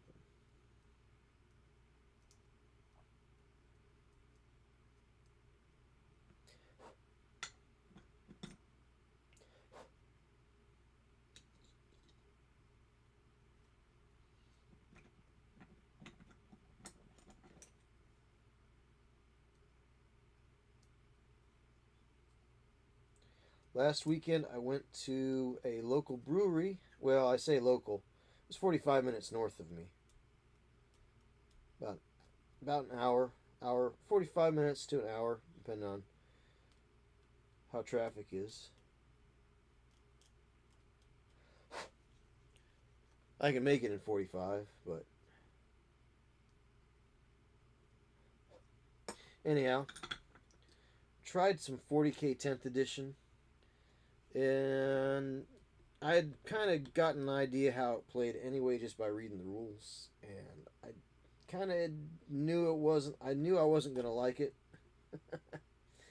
I didn't. It just didn't feel good. I'm usually about reason. What's feeling got to do with it, right?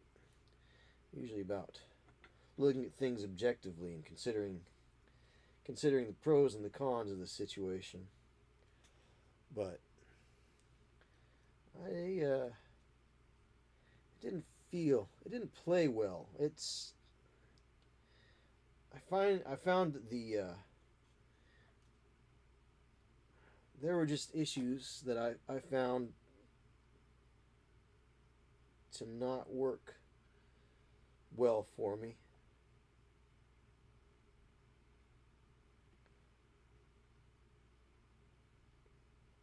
And a lot of the old rules of thumbs,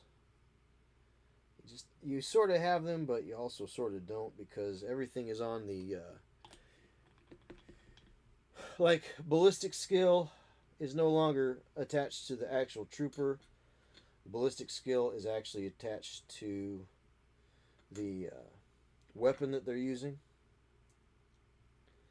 So you could have different ballistic skills in the same army depending on the weapon that they choose, which you sort of could have that, like, but not as I don't want to say random, because it wasn't terribly random, because I was using a guard army. I was playing guard against Leagues of Votan, and I just found that having to refer to the weapon instead of going, oh, okay, here's the profile. I know everything hits on 4s and up. Checking the weapon just wasn't, like, usability was not really there, if that makes sense.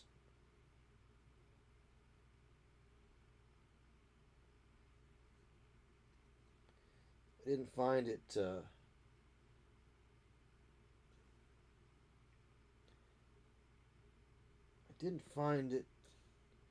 easy.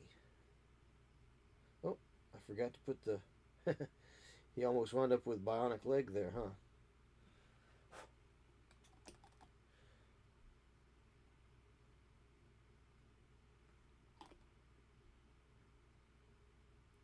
So if you don't like 10th edition, why are you building 10th edition figures? Well, because I thought I might like to. That's why.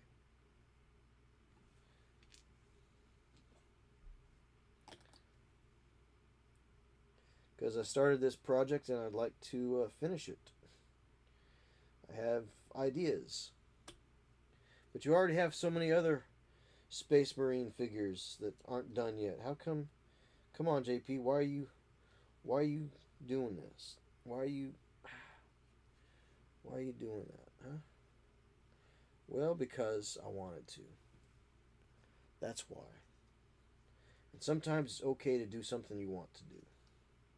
Just for that reason. Just for the reason that you wanted to. It's okay. I'm an adult. I can do that. I'm growing up. I pay my bills. Mostly.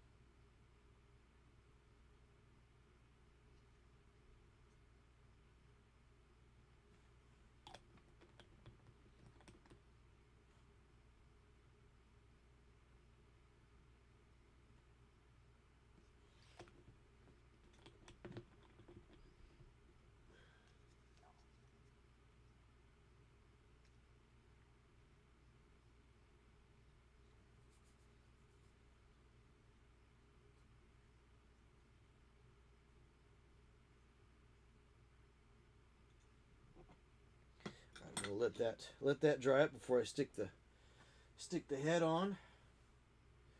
Stick his little helmet there.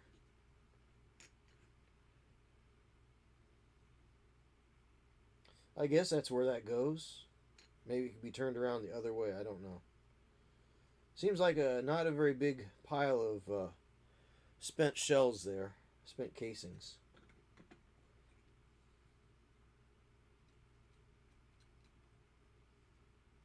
That's okay. I should have saved that and put it on an orc base. That would have been cool. But we'll save the orcs for Orktober.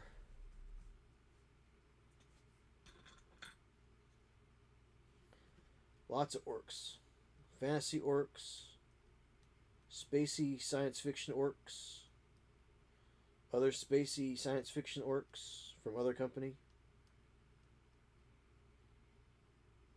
Yep.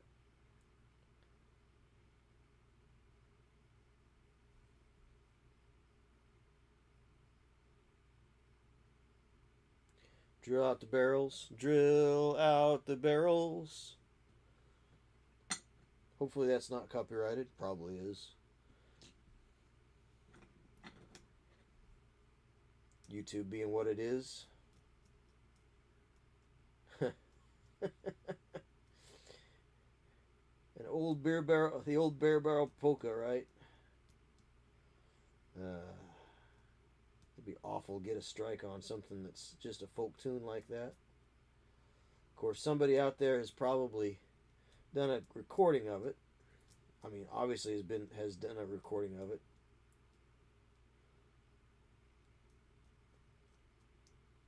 But which would be copywritten. Their recording could be copywritten, even if they couldn't claim copyright to the song itself, their rendition could be claimed. So, with an overly aggressive AI algorithm for searching out IP infringement like music, YouTube is wacky. So you never know if you hum some music, if it's gonna nail you. You never know. I've been thinking about trying one of those royalty-free music services, but I just never have time. I mean, it's not too bad for a lifetime subscription, but also sometimes those whitelists don't get updated, and the algorithm doesn't get the notification. So I don't know. Is it good? Is it bad? I mean, I did a Arnold Schwarzenegger, a bad Arnold Schwarzenegger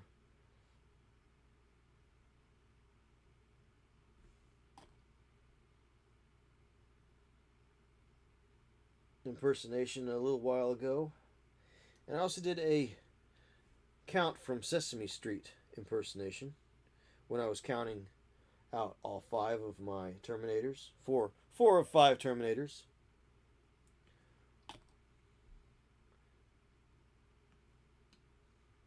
Who knows if the algorithm would pick up on that and ding me.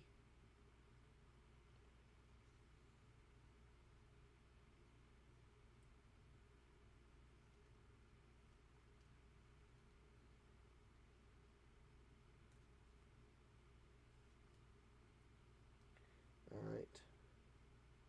Come on. Get in there, you.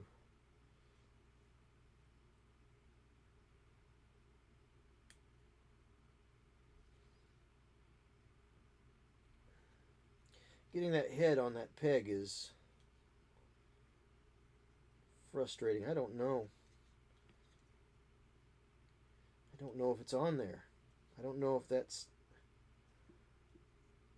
I just can't tell. Can't tell if it's all the way back there.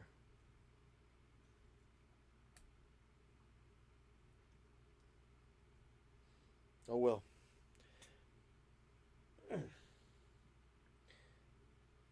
Alright.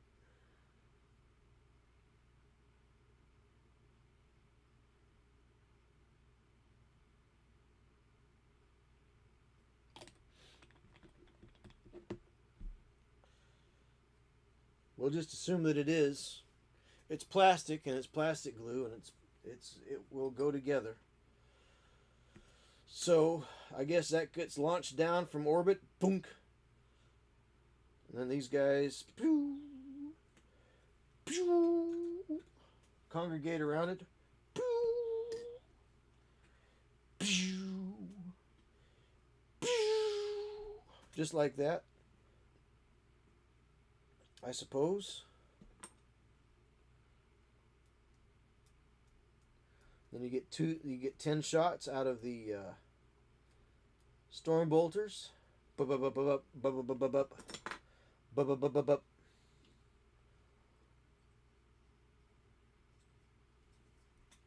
And then the next turn, if they survive,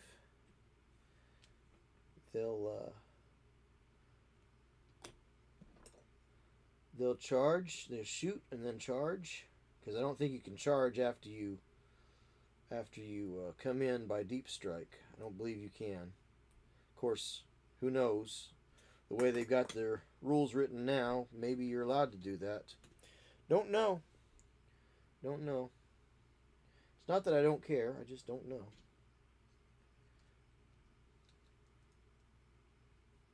Maybe somebody in chat knows more about current 40K nuances than I do. I know it used to be you would just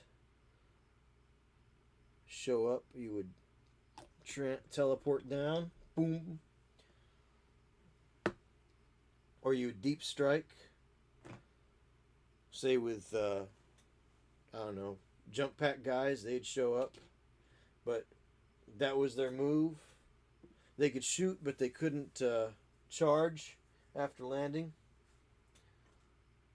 So, all right, that's pretty cool. All right, so let's do some more orange marines. Oh, hello, pumpkin. Back underfoot, I see. Hello, buddy.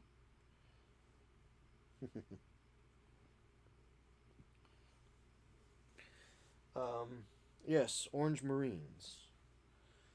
And I'm going to be using these little single sprues that I got. I don't remember where I got them. So I'm going to use those.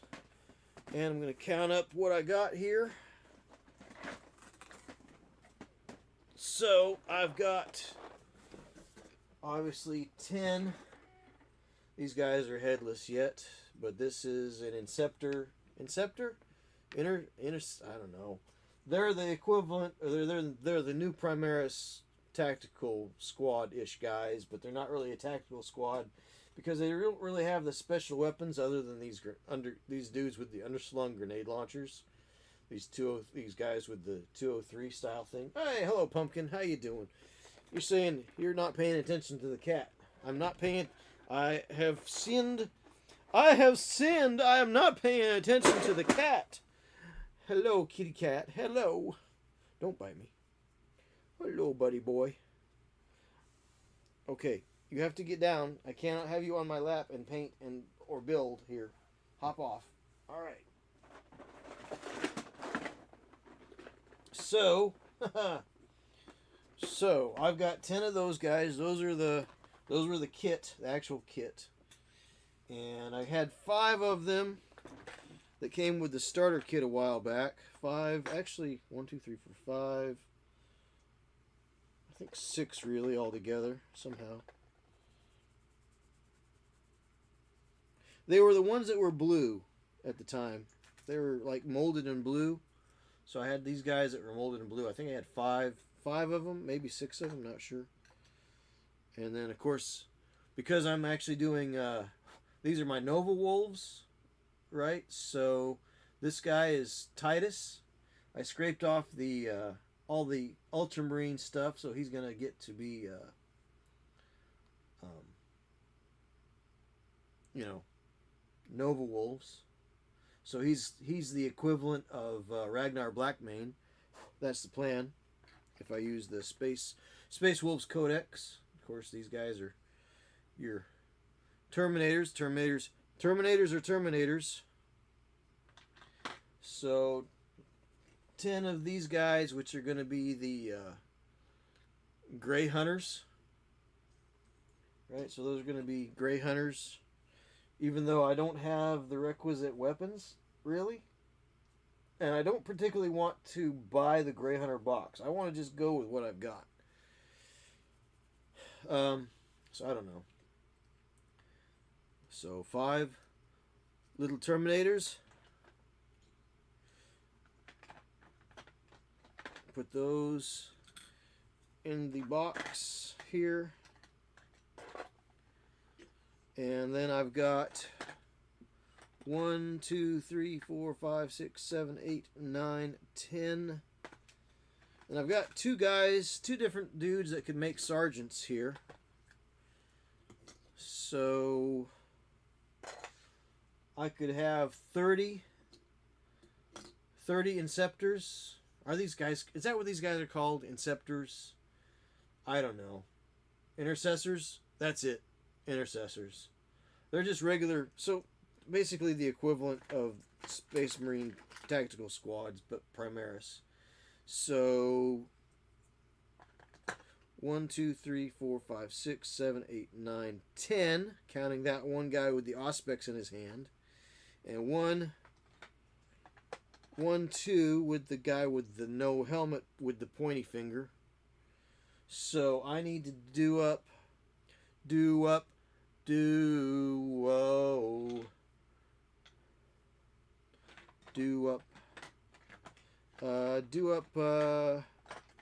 8 more of these dudes. Build these guys up. Why do you build me up? Copyright strike, I'm sure. Who knows? If it's badly enough sung, maybe it won't recognize it. Problem is, while I don't have perfect pitch, I can carry a tune, so who knows? Crazy algorithm. Al Gore's rhythm is crazy. Alright, so here we are.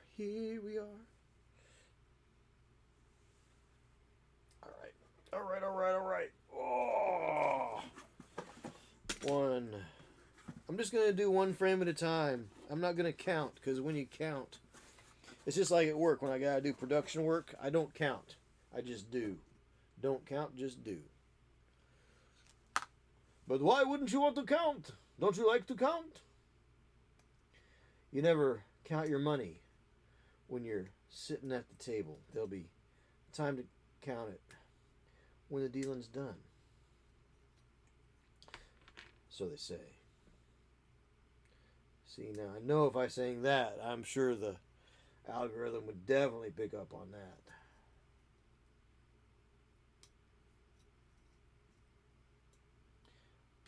And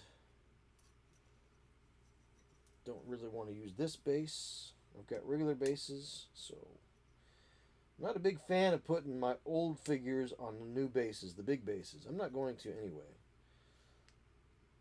Which is one reason I'm going ahead with these Primaris. Just in case I do happen to like the next iteration of 40K. Enough to really give a try here and there.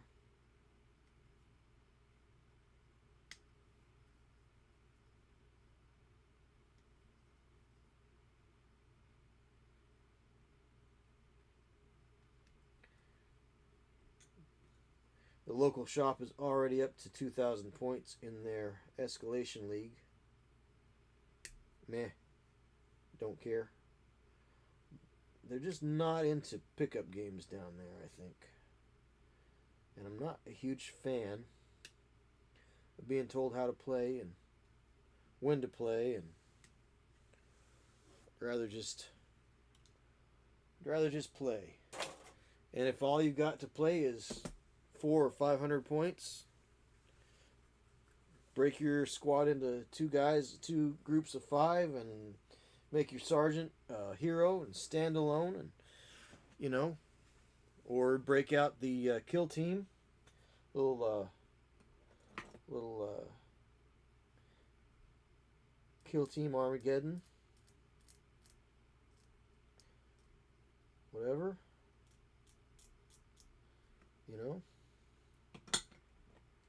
Not a fan of being told how to play and I play with what I got, guys. That's all I can say. So I probably got like 600 points, I think. I don't know. Well, what would it be? After I get done here, I'll have 30 intercessors, which each group of intercessors is like 190 points, which is about equivalent to the same thing. The Grey Hunters, I think, are about the same. So that's about 600 points plus the assault intercessors, which are going to be blood claws, which 10 of them is about 190 points. I'd like to get a group of 20 so that I can utilize Ragnar Blackmane's rules. I've got 12 right now, so I could have two groups of 6 as far as intercessors go, but you can't have any. You can't have a group less than 10 of blood claws. So I've got to have at least 20. So I need 8 more. 8 more assault intercessors.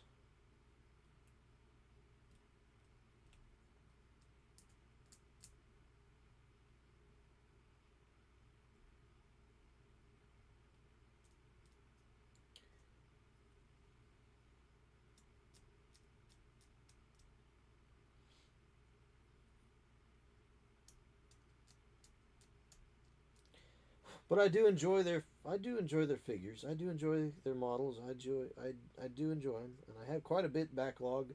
So why am I painting? Why am I building the newer models? Because I'm a grown up and I can do what I want to do. When I could be working on other armies, because I have these guys and I wanted to get them. I wanted to do something with them. That's why.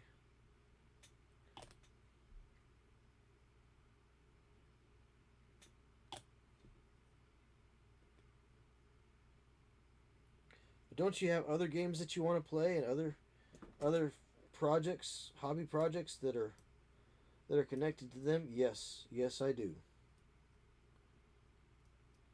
Like ships for sail power and mechs for tech commander. Absolutely.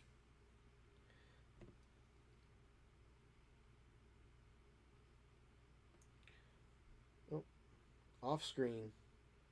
Putting glue on it off screen. Well, it might have happened off screen. It did happen off screen. It did.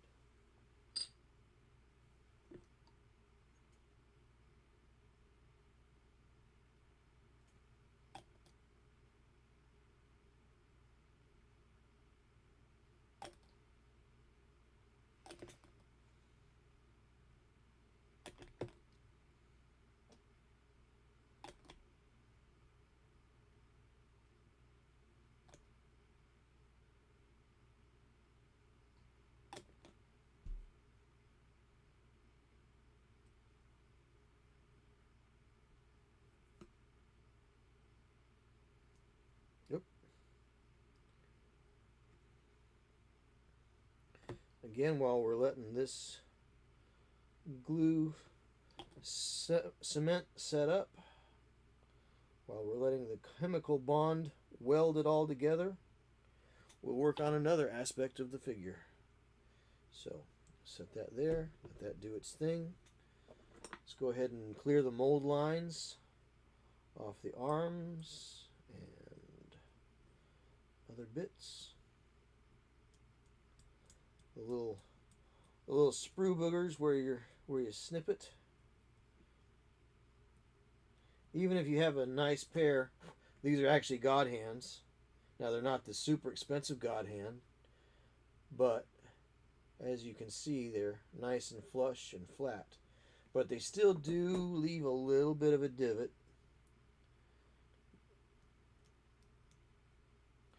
As opposed to these, which I got at the supply house for $10. Again, that's pretty close. Pretty good for rough work. So these are actually from Klein Tools. I got them $10 at the electrical supply house because that's what I do for work. And I was like, "Oh, cool, sprue cutters."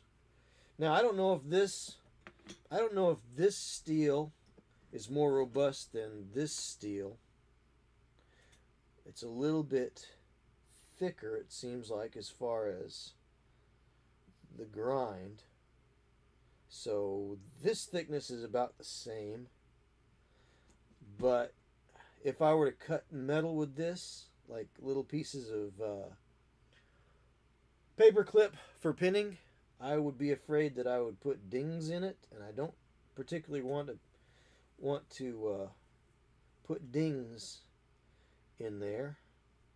So I use this pair for cutting metal bits, which is not flush, but if you're cutting metal, you're going to deform it anyway. So I'm going to hit it with a file anyhow. So yeah, I mean, flush cutting metal is kind of a non-starter for me. Not worried about it. I'm more concerned with flush cutting plastic. Like I said, the metal's going to get filed anyhow.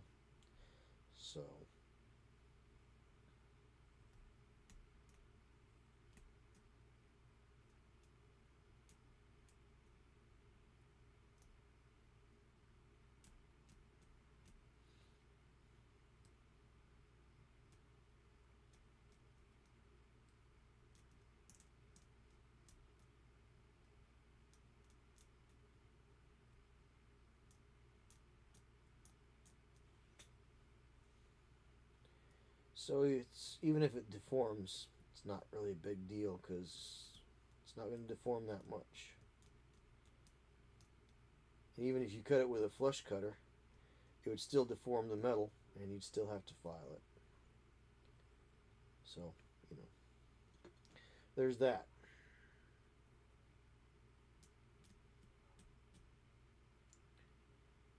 Dinged myself on a little nail today, and probably need to upgrade my tetanus shot, so I have to call around to see where I get one.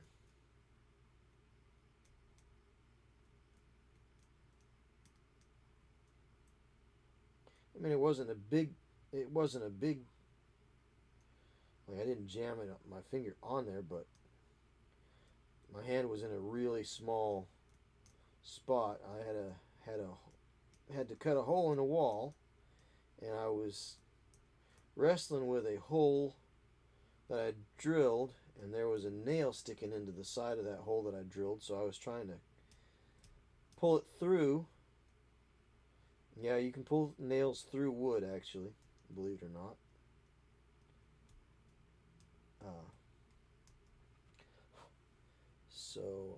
And there was a siding nail sticking in, and then I kind of jammed my hand into it, or my finger into it, as I was trying to extricate its neighbor.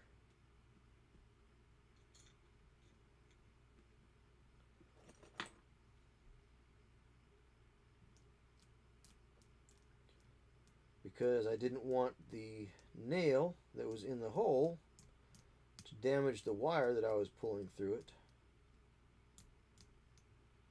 So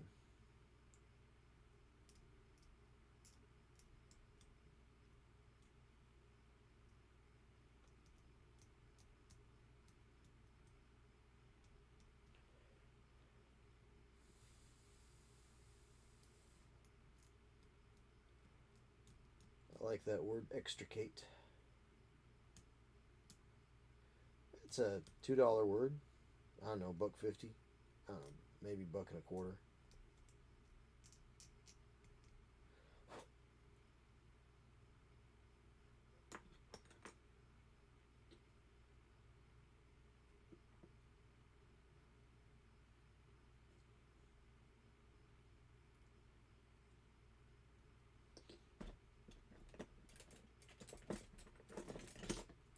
Use these a little more precise. Now I trim off the pegs where you put them together on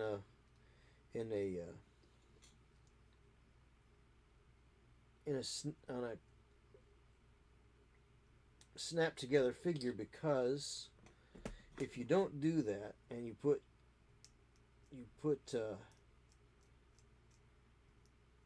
plastic cement, in these holes, if you don't have the peg shortened up a little bit, you can get some hydraulic pressure in there, and it wants to push itself.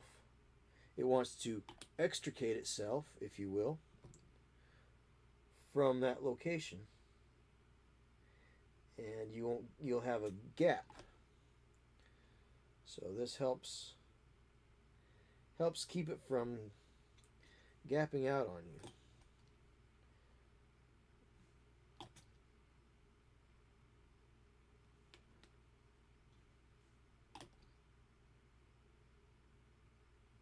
And when you're using plastic glue, put plastic cement on each side of the join.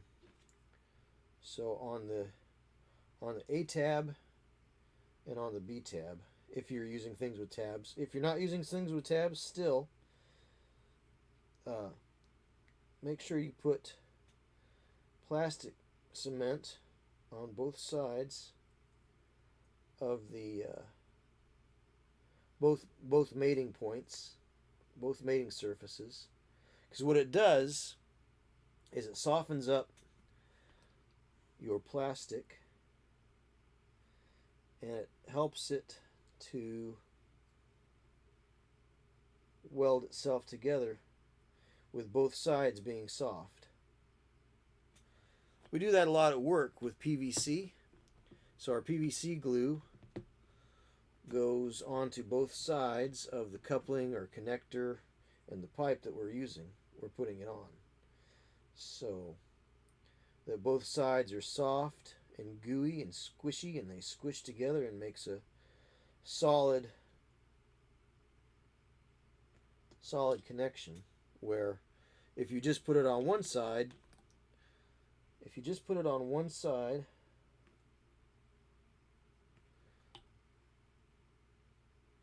the other side is still hard plastic, and you won't be able, and one side will set up and the other side won't have been hardly affected at all.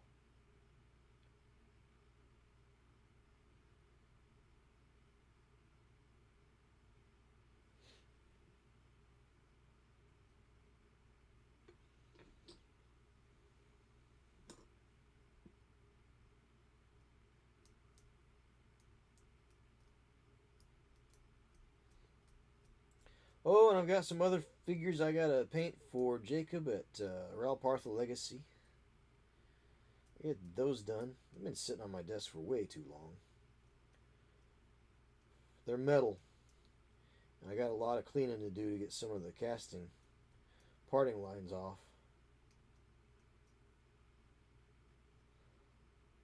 A lot of work there.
So I was talking about with hydraulic pressure. Kind of running into that here. Putting that backpack on.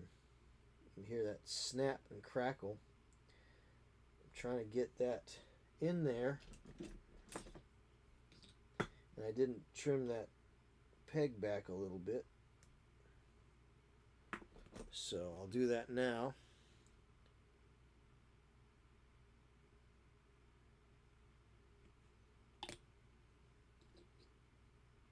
Hopefully that reaction is still going. So yeah, there we go.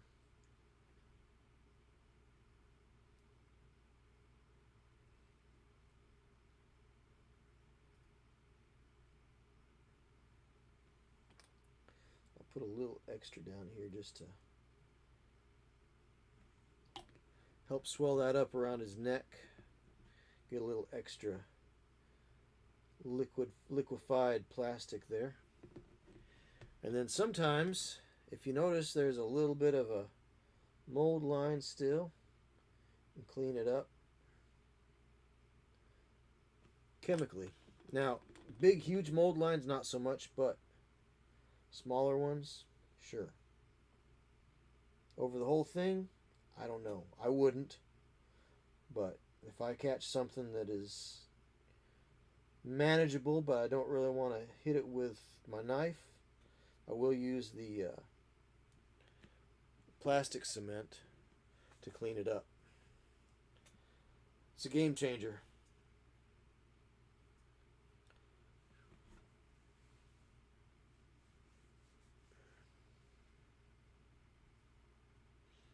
Cool.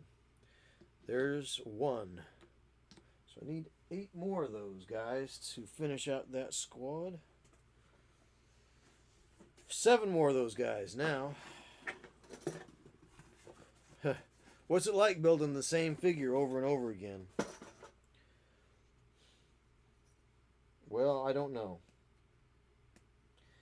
But that's what I'm doing.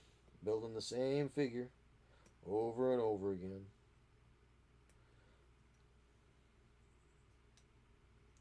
But it would be kind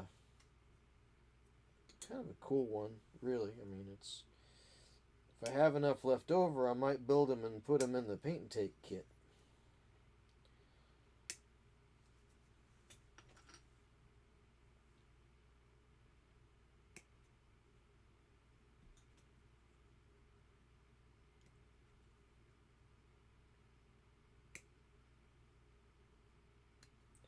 Or I might just paint them up in more, like, I don't know. I might paint them up in more like a kill team or something. Use up some different decals and stuff. I don't know. I do not know, friends. I do not know.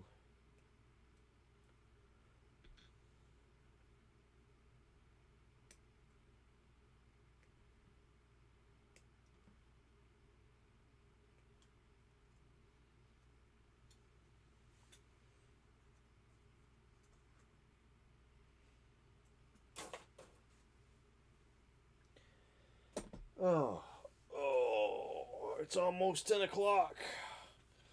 Almost 10 o'clock. Usually I try to go till 11, but man, I don't know if I'm going to make it tonight. It's been, if I didn't have to work tomorrow, I might consider going till 10. But I don't know. Let's just see how things go for the next, I mean, go till 11. I'm starting to feel it. Today's starting to hit me now. Today is starting to hit me.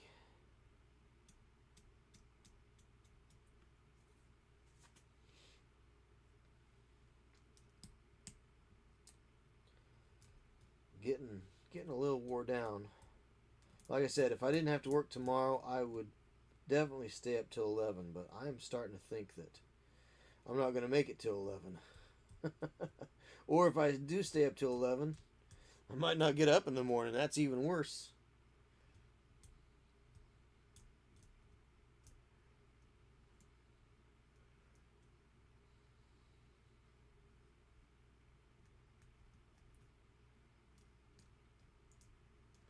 And of course, nobody has ever complained about finishing early. Gives us time to raid out and see some of our other hobby friends too.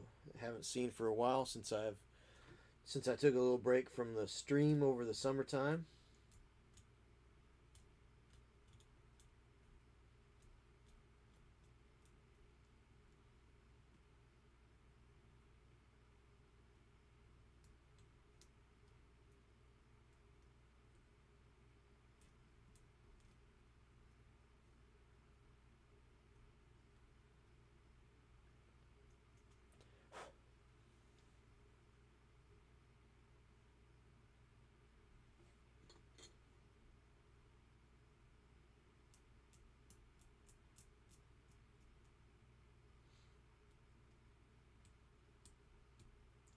Now, when I do these up and paint them, I think I'll be just really happy just to get the orange spray on them first. I don't really know how far I'm going to go with them. Maybe just far enough to be able to put them on table with 3 colors up, you know. I don't know. Battle ready is what they're calling them nowadays. We used to just call it the bare minimum. Maybe just do up the sergeants really pretty and leave the troopers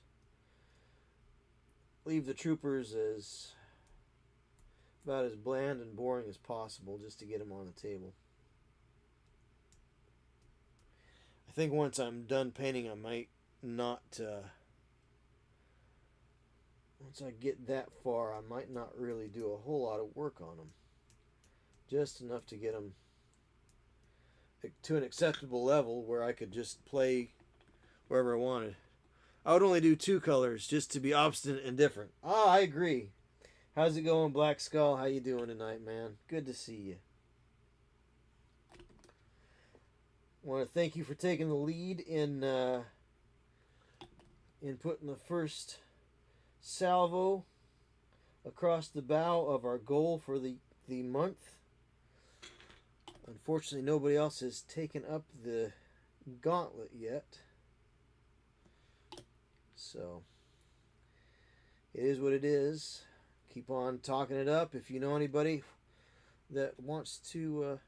nobody wants to...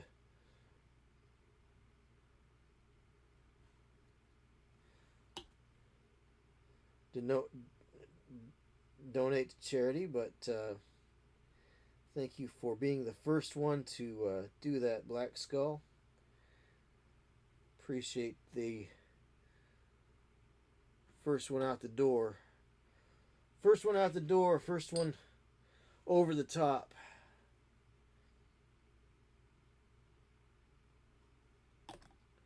Been talking it up for the every stream, and I put it out there on the Facebook and the Instagram. Everybody likes it. Everybody hits a like, but nobody ever comes over. Don't know how that works, but that is the mathematics of the situation.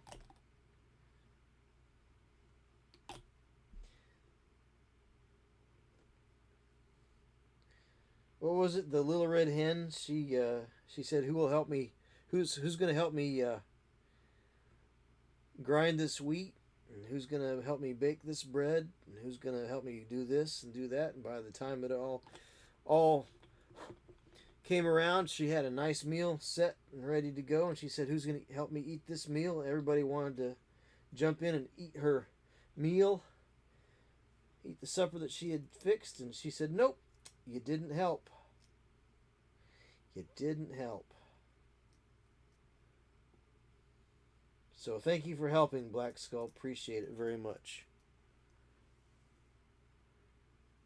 At least my check was good.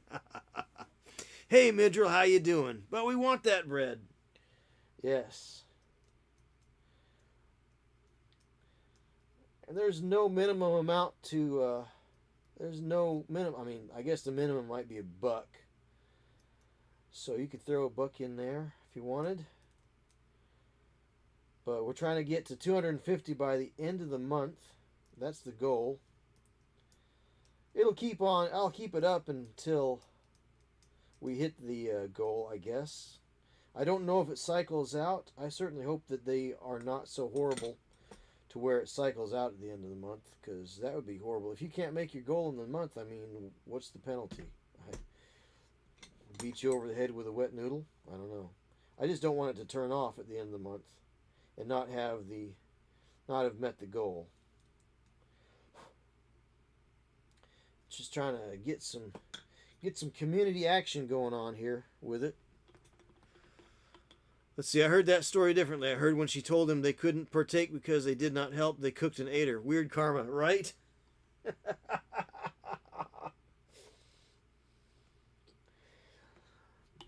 think Black Skull needs to write a book of children's tales. That's a singular, wonderful sense of humor. I like it, man. I always like your offbeat and witty takes on that sort of thing. Definitely appreciate your perspective there, Black Skull. Absolutely, man.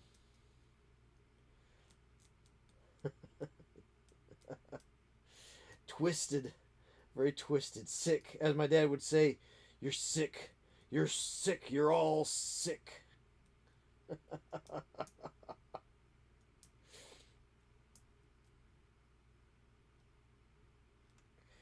If we're sick, who wants to be well?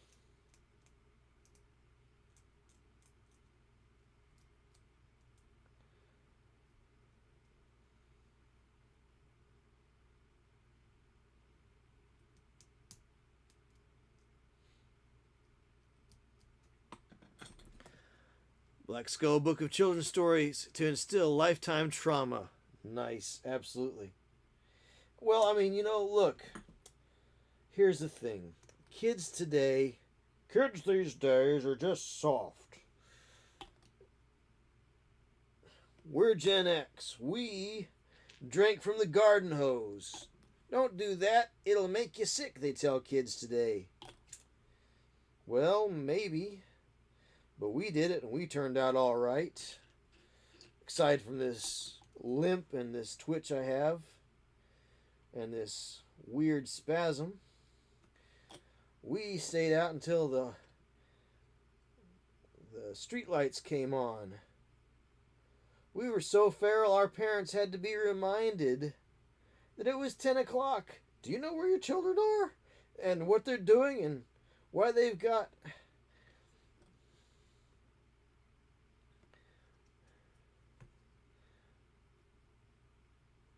why they started this bonfire? Oh yeah, crazy stuff, man. Do you know where your children are and why they've got this? And who's seen so-and-so? Have you seen Mrs. Johnson's cat lately?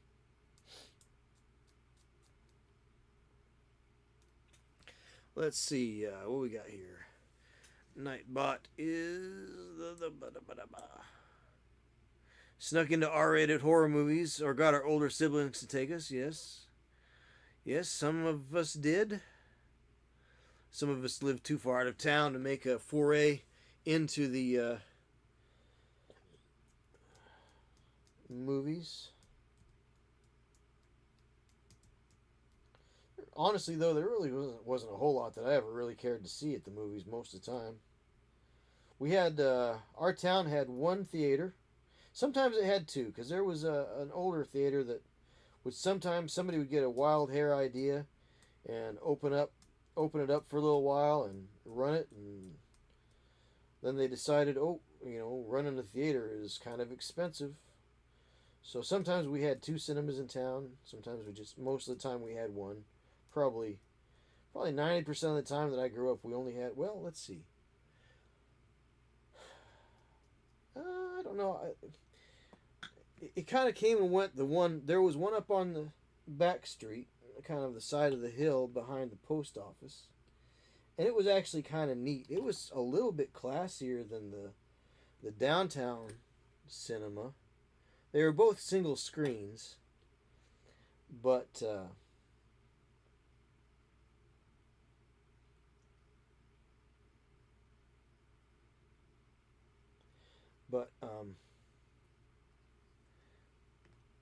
I guess the one that was up by the post office, it kind of it was in use all through the 70s and early 80s, probably around till around 81 or 82, and then it like shut down. And then it was open for a little while after a couple of years, 2 or 3 years sitting empty. And then it kind of came back up and running again um, for, I don't know, a couple of years probably. Because it was shut down. Let's see, I saw Tron there. Let's see, I think when I was a real little kid, if I remember correctly, I saw Jeremiah Johnson there. Greatest Robert Redford movie ever. I remember a scene. This is really wild because I was really little when I saw this. Because I remember the scene where it was in the snow, and the Crow Chief jabbers away at him in Crow, and throws his spear at him, and it winds up in the snow. And he picks it up, and I don't remember what happened after that. At the moment, Jeremiah Johnson is one of my favorite movies, but somehow I always fall asleep about a third of the way into it. I kind of enjoy the first half a little bit more than the second half, where he's running around killing people and fighting people and all that. But yeah, that's the first half. I think is really the neatest part, which feels like some of the books that I used to read about mountain men. A lot more. Let's see. You've come far, Pilgrim. Yeah, that's a great movie. Yeah. My parents always knew where I was, usually across the street playing First Edition DT till midnight at Black Skull. We had a stand of woods on our property, and it went down to the creek bed, and so I was always playing down there and riding bikes up and down the hollow, because we had a hollow around here, as they say, holler. So riding bikes, being loud with the other neighbor kids, you know. Now in my neighborhood, I think we had like all of one, maybe two street lights in the whole neighborhood. I know it sounds weird, but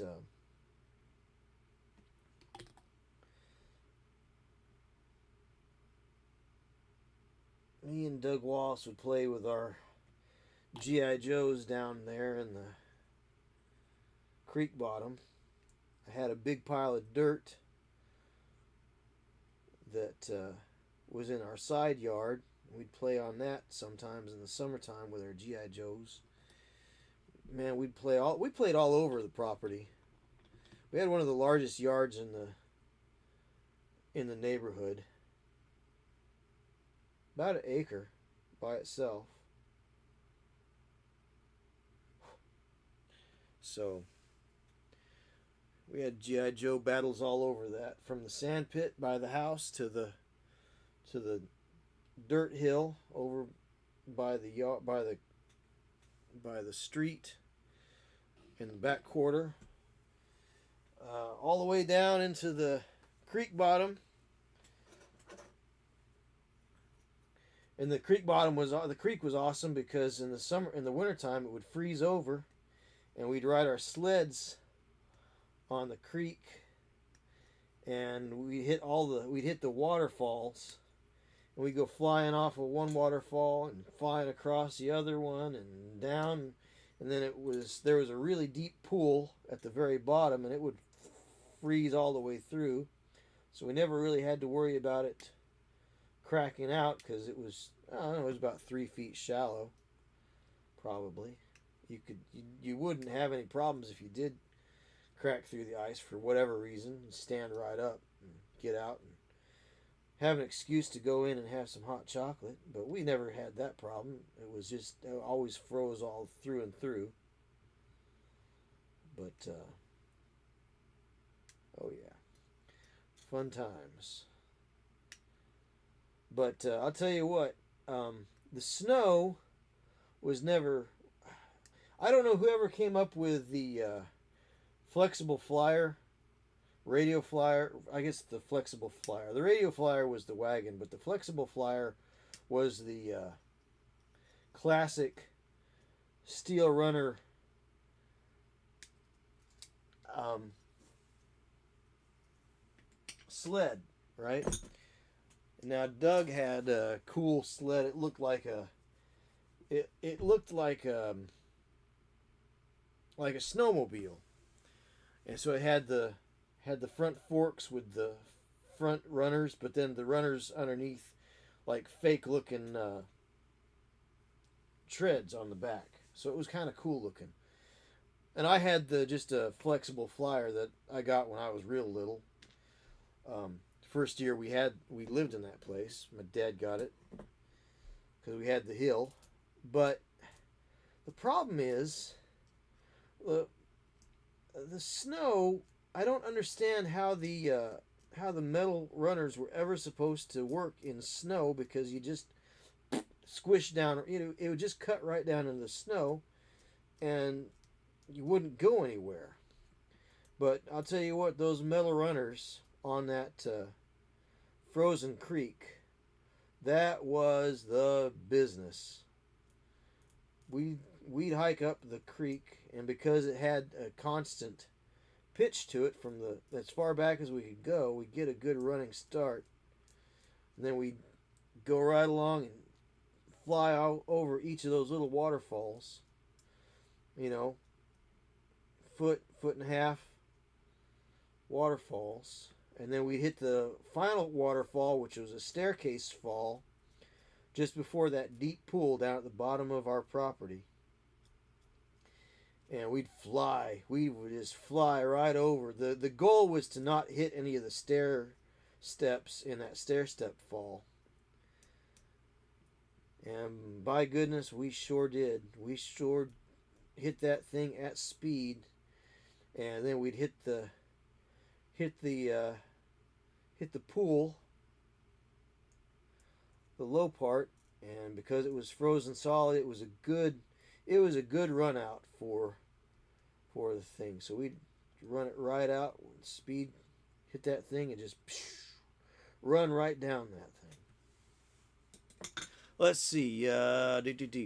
When we lived in Ohio, we had woods with trails and a holler too. Back in those days, if you really wanted to ground us, you just took our bikes away for 2 weeks. Agony. Yes, absolutely, absolutely.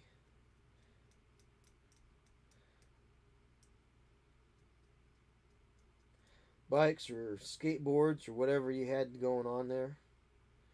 We got into bikes and skateboards and building ramps and taking it off sweet jumps, as Napoleon Dynamite would say. You take that off any sweet jumps? And yes, we did get like 3 feet of air or more. Skateboarding was when it got really, really fun, because we learned how to ollie. So when you learn how to ollie and you go off the launch ramp, yeah, you really get some lift there.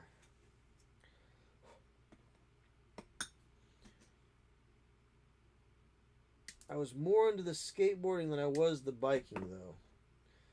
My dad would never get me a full-on BMX, so I had whatever Murray or Huffy that I got at the... My first bike was from a yard sale, and somebody stole it. Then my second bike was a Murray, which was like a discount Huffy. And it had a banana seat. I mean, it had a more modern, it had a really cool, it had a decent paint job, but it didn't. It was a banana seat, and it had like not ape hangers, but they, just like a U-shaped pair of handlebars, as opposed to didn't have the cool BMX handlebars. The reinforced crossbeam there. But I did put on knobby tires, so that was cool. But I did not get the BMX bike like all everybody else had. I guess that taught me to make do with what you have, be happy for what you got, because you didn't have to get that either. So, lessons we learned. Let's see. We transitioned our bikes into BMX, and our dad spot welded the joints to make them stronger. Nice. Dad's had killer tools back then. Yeah. Yeah, we didn't have a... My dad had a cutting torch, but he didn't have a welding torch. So... And I asked him about it one time, if he could use that welding torch, and he said he'd probably wind up just burning the chrome right off, and probably he felt that the metal was too thin to weld. So, I don't know. I think he was just giving me the business, but...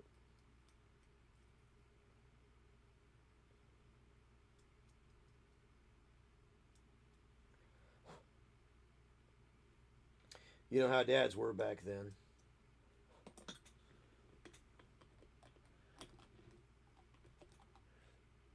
I had a buddy that he went out to his dad's toolbox, $10,000 worth of tools, and what does this kid do? Build lightsabers.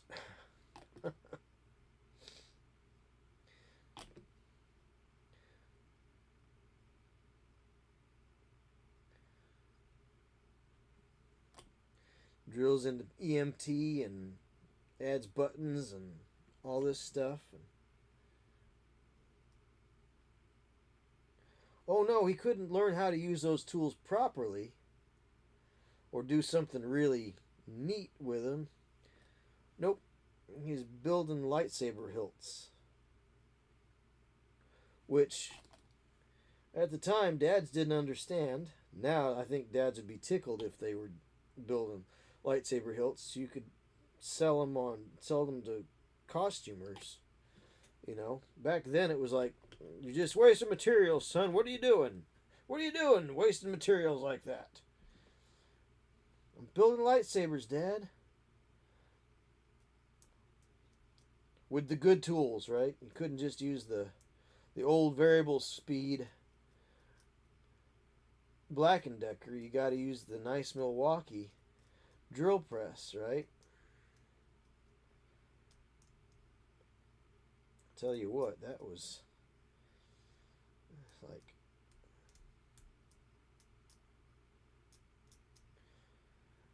sometimes back in the 80s, I think our parents and us, and I think it's probably every generation really, is to some extent a little bit disconnected from the next generation. What is that all about? That's just weird. Every parent in history has looked at their kid like they, at one point in time or another, has looked at their kid like they just sprouted a second head.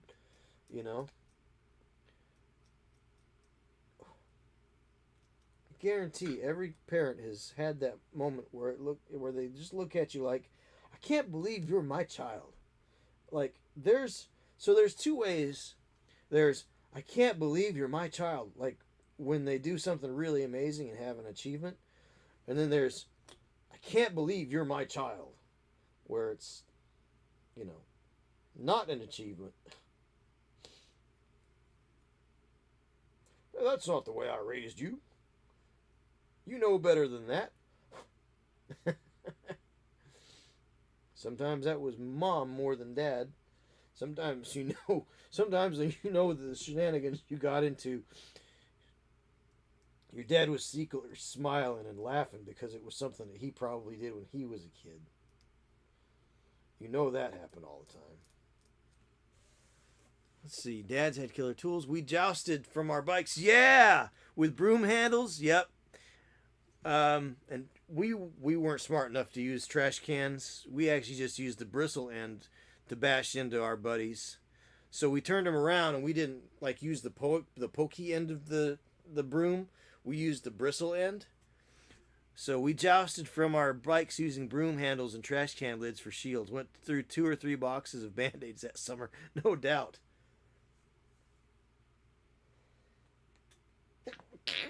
We cleared out the stock of balsa wood gliders, balsa wood planes. Sorry, not all of them were gliders. Some of them were rubber band operated. The cool one was the triplane, the Fokker D1, the Red Baron plane. That was the one that you always tried to get when it came in, so that nobody else would get it. But one summer we cornered the market on the Gillows. Remember Gillows? There was Gillows and Testers. I never saw too many Testers balsa wood planes. They made them, but that was more at the department store you'd find the Testers ones, because they would come into the Testers hobby supplies when the Testers hobby supplies came in. But the Gillows balsa wood planes, man. We did all sorts of horrible, unspeakable things to those planes. Especially when the fireworks order came in to the corner store.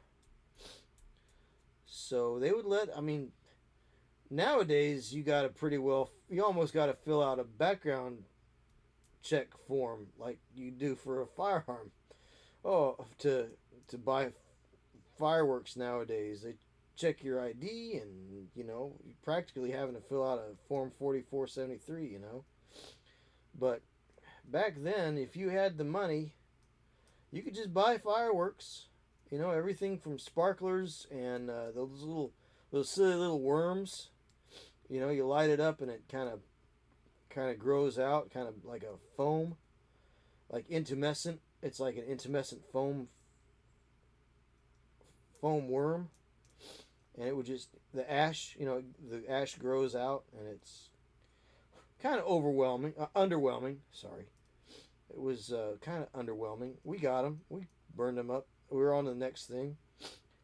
Black cats. Boy, we had black cats. Now, it was harder to get the M80s. That was usually something that you had to know somebody that was going to Tennessee to bring back the M80s. But yeah, those... But we'd put bottle rockets underneath the gliders. It didn't work quite as well as we'd hoped, but boy, it sure was fun. I'm surprised we didn't get balsa wood shrapnel in our faces.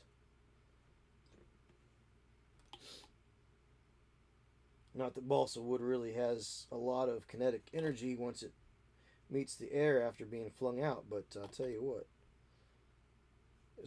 felt like there were some close calls there. And of course, we had to shoot our bows.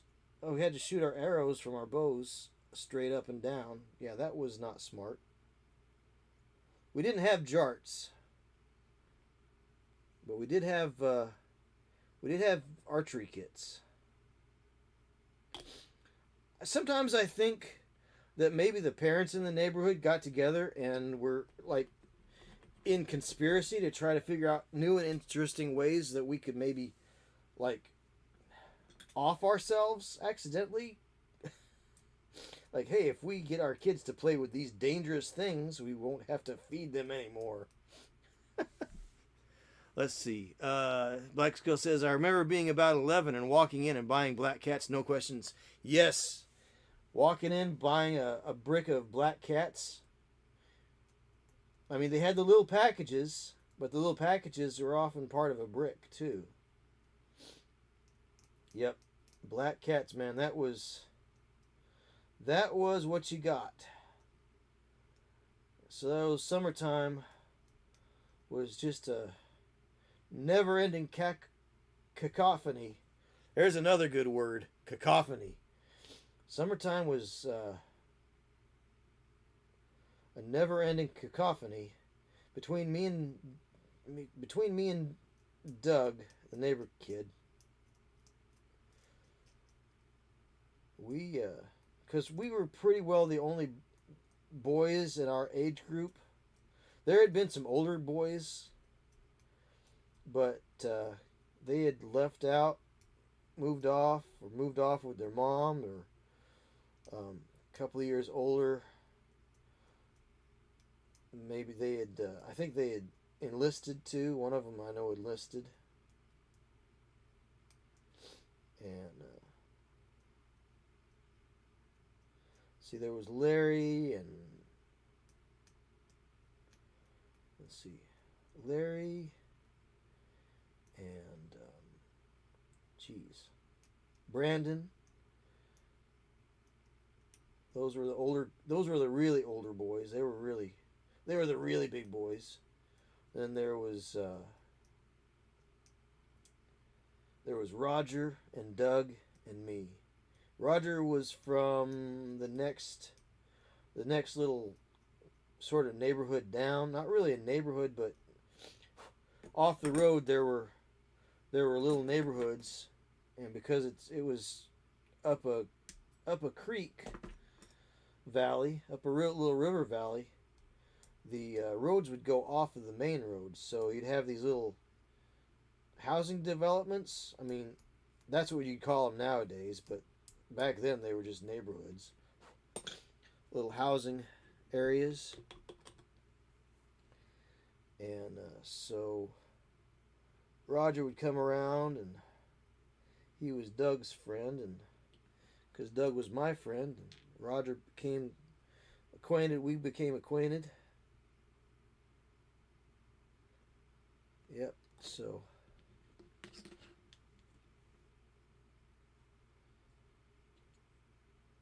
we got all into all sorts of mischief. Summertime, wintertime, man, I tell you what, obviously snow days were a great, I was talking about that earlier. Snowball fights. Never really had quite enough snow to really make epic fortresses. But bombing the creek on metal runners. Boy, oh boy, I'll never forget that. Let's see. Rolls of strip caps in the gaps. Let's see. Oh boy. Here's a good one. Let's see. Oh, come on now. Let's see. Open up this. Let's see. All right. Because stupid. Let's see. Kites. Let's see. Gliders. The rubber band planes. Let's see. Sorry, I didn't look over at the chat, Black Skull. So those gliders and rubber band planes were summer stable. Yep. Started getting them around Easter, right? And kites. I miss kites. Yeah. We didn't quite have enough room to do kites. We had a couple of power lines that were just a little too close. So we would go out to the school and fly our kites.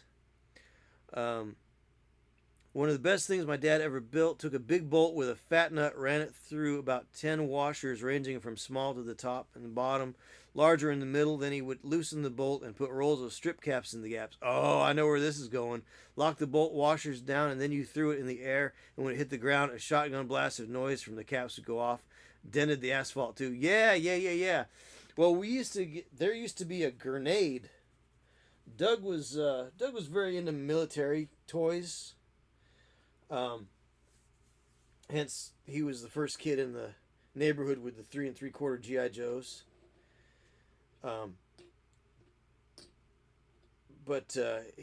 He had the grenade that you put the strip cap in, and you chucked it down, and it would hit the pavement and go pow. So that was pretty neat. But you guys made them homemade. That's really cool. Strip caps. Yeah, we didn't really have a lot for those. I always saw the cap guns at the store, but never really got into those. We had too much other mischief going on. But Doug did have the cap guns and the strip caps and we'd tear it off and put one or two in that grenade and go pow. So sort of a similar function, but that sounds a lot more fun.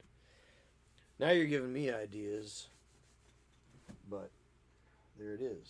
So, all right. Let me see. Let's build one more of these guys, I think. Let's see.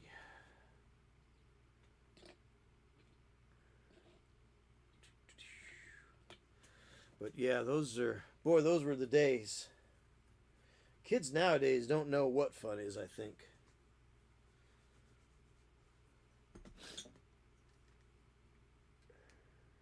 Too many people living in suburbs and having HOAs and people so afraid to let their kids in their...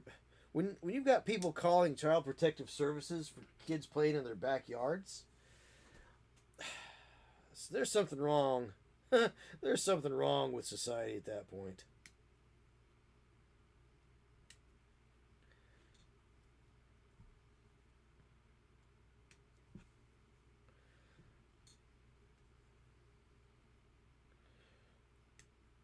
I wouldn't argue against the meteor coming, you know.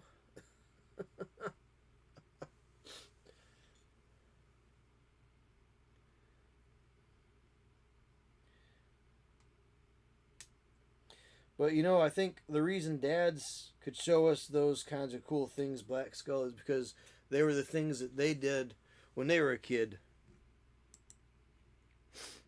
Our big G.I. Joes used to kick Evil Knievel's butt all the time, yeah.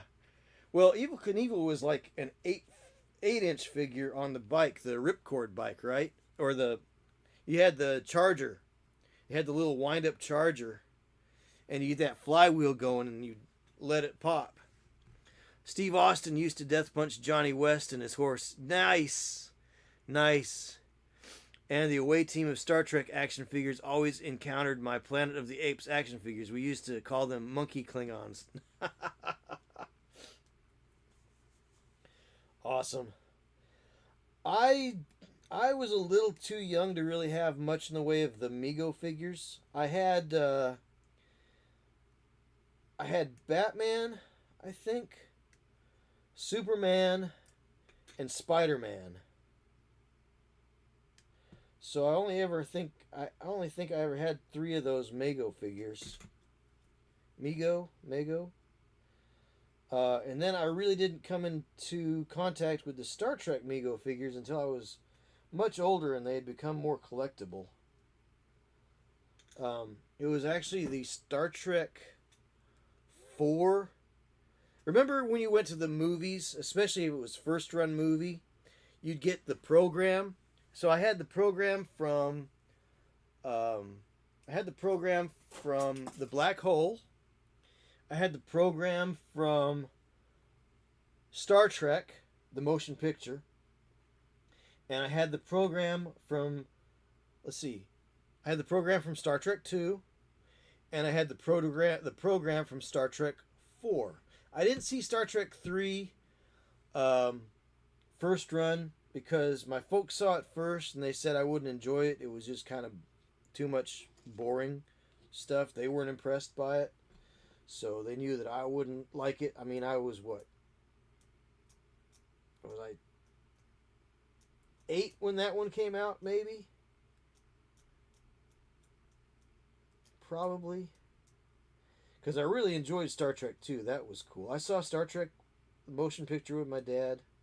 We went to the next town, the next big city over, and watched it. No. Star Trek motion picture we saw in town because it came out in Christmas time. Yeah, because I remember everybody had jackets on, and I got the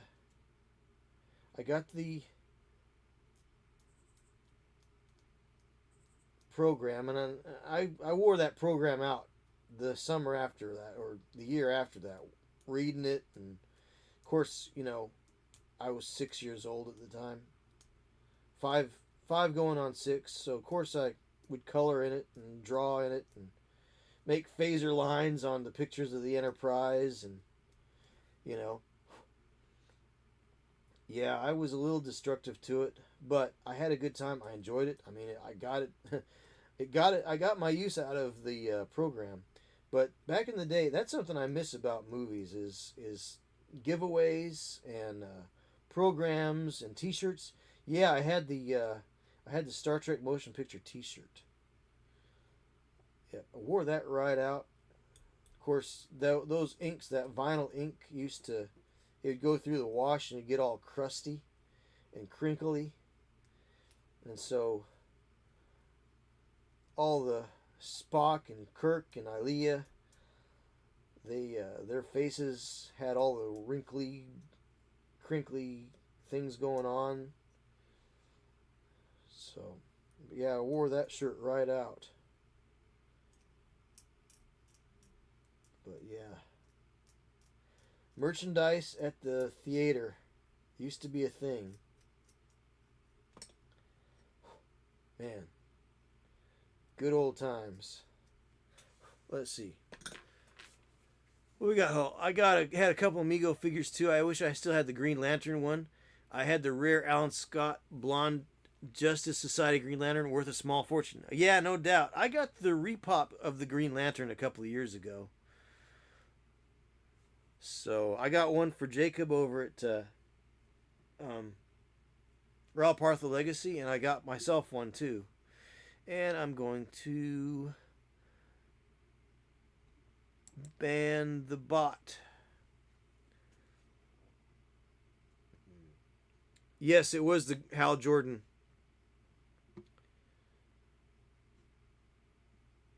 First off, we're going to, let's see, block the bot. Then we're going to report the bot.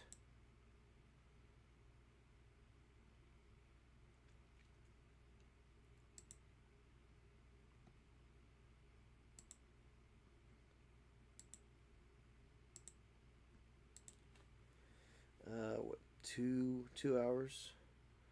Bot at 2:30.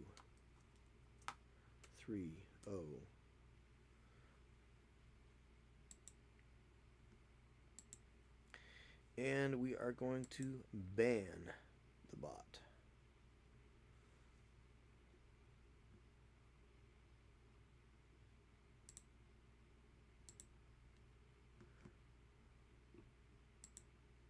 All right. Yes, it was the Hal Jordan GL, the repop. So I found 2 of them, and I got myself one. I got Jacob another, gave Jacob the other one, because Jacob and I are both huge Green Lantern fans. Huge. In fact, that was one of the first things when I went up there to help him get Ralpartha Legacy set up. We got to talking, and it was like, "You're a Green." He's got some nice sketches and stuff from when he'd go to conventions, and some of the artists of the original Green Lantern artists were there, and so he'd visit with them. Pretty much the only person that would visit with him, because that was back in the, I don't know, early 2000s, late 90s probably. And so he got to chatting with the original designers of Green Lantern. I can't remember the gentleman's name now, right offhand. Which is a pity, because, being a fan and all, supposedly I should be able to remember that name, right? But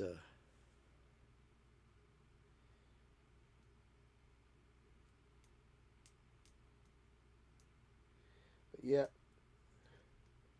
I saw that stuff in his. I saw the artwork in his office. I'm like, "You like Green Lantern? I like Green Lantern too, dude. Did we just become friends?" Well, it wasn't quite like that, but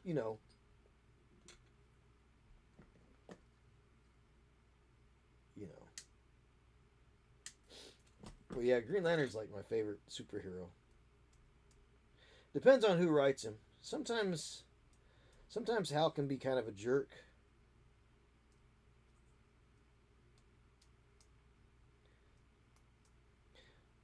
One of the best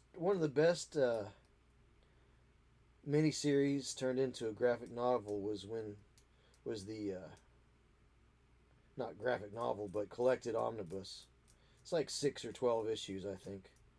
Was when Hal and Ollie, that's the Green Arrow, got together, and their crime fighting styles kind of clashed a little bit, and they actually had a lot of really interesting.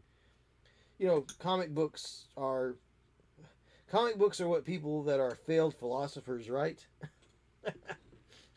So there was a lot of interesting viewpoints put forth in that particular collection of books. I say interesting in the sense of, what their approach to people and what people were doing.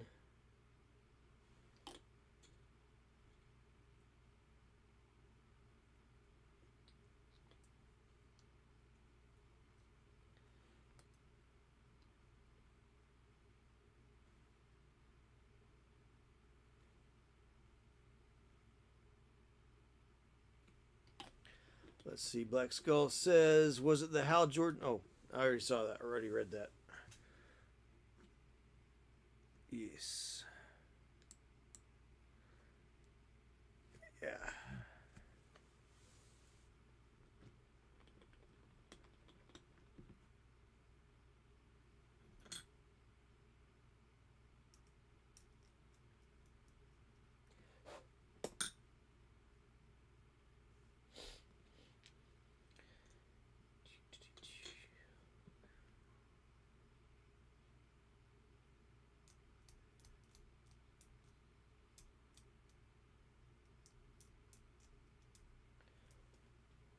So,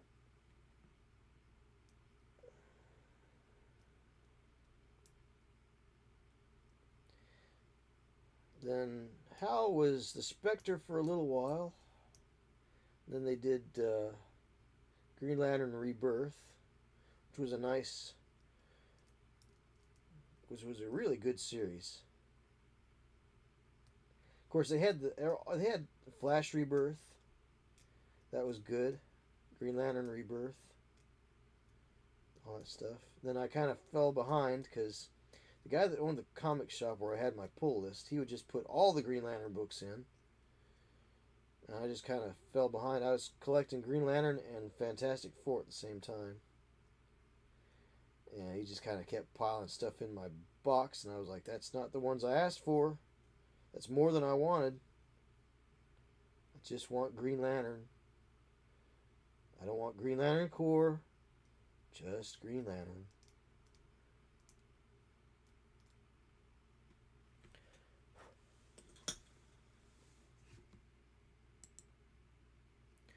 I like the original Spectre. I thought he was the ghostly Batman. Yeah. Yeah.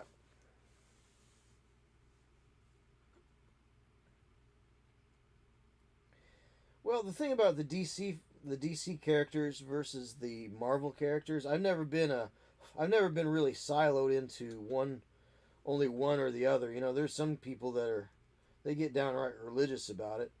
I'm a Marvel guy. I don't read DC. Blah.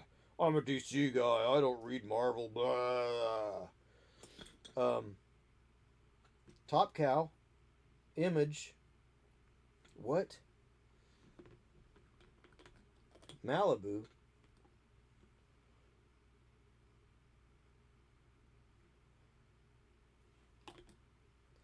Um,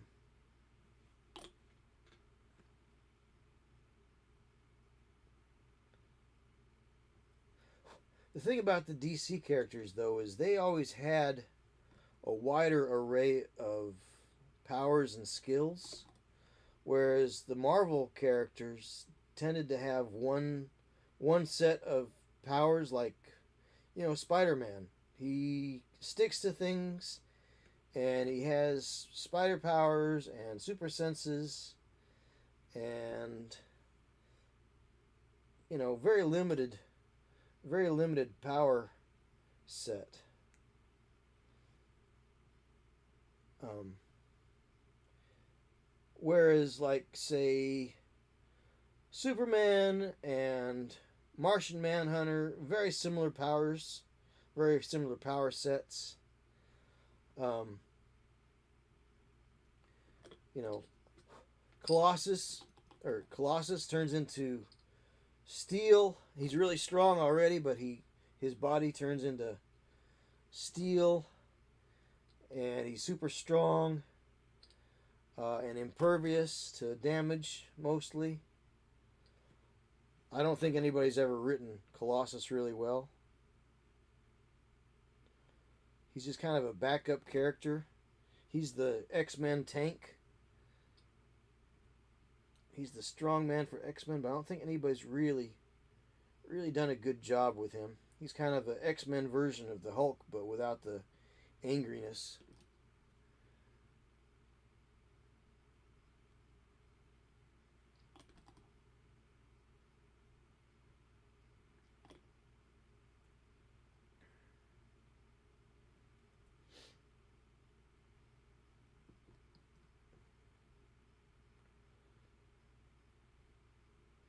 But yeah, I think the Marvel characters are single power characters. You got like Cyclops. What's he do? Oh, he shoots lasers out of his eyes. Okay, I know they're not lasers, but that's all he gets. And he's like tactically intelligent. He's very good with tactics and strategies. So he kind of becomes a default leader for the X-Men, kind of the field leader. But he's one trick pony.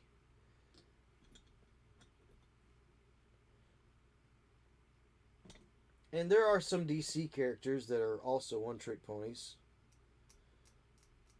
like Black Canary. What's she do? Well, she has a sonic attack.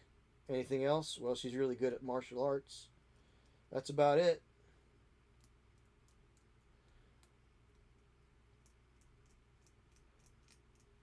Green Arrow. Well, he shoots arrows. He's got all gimmicky arrows. He's like the Robin Hood. He's like Batman if he had a Robin Hood kink.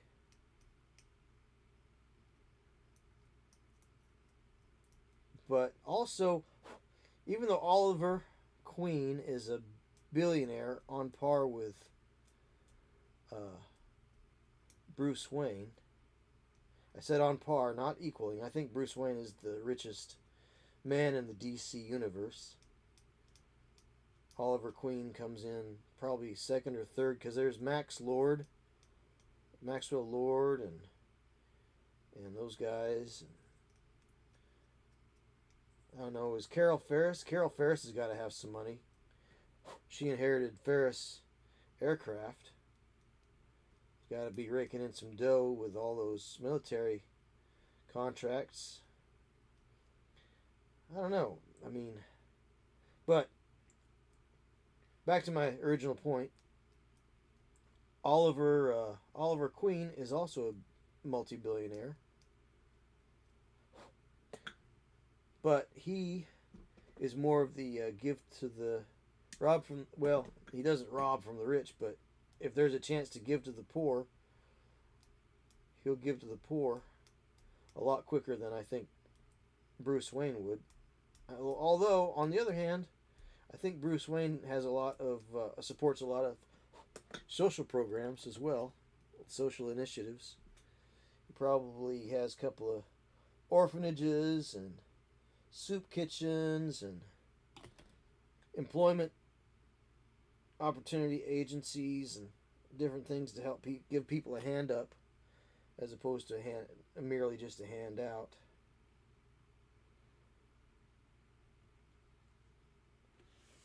So let's see.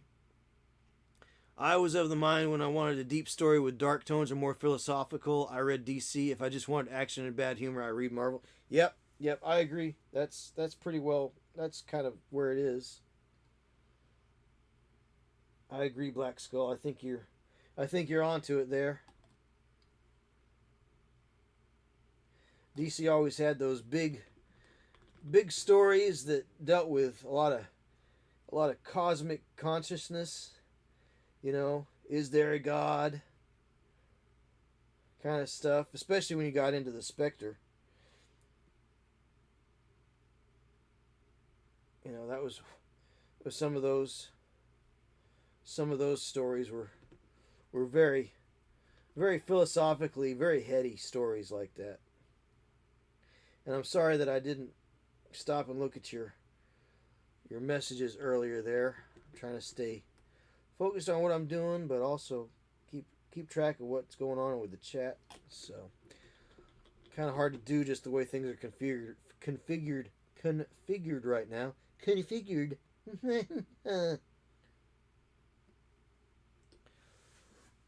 Let's see. Read Dead Man, Batman, of course. Yep, Dead Man. Dead Man was always an interesting.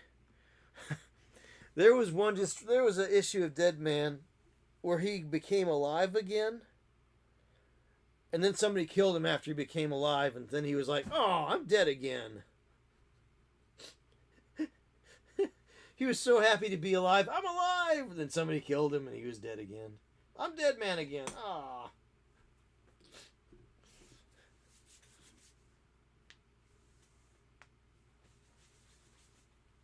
Let's see, what time is it? 11:15.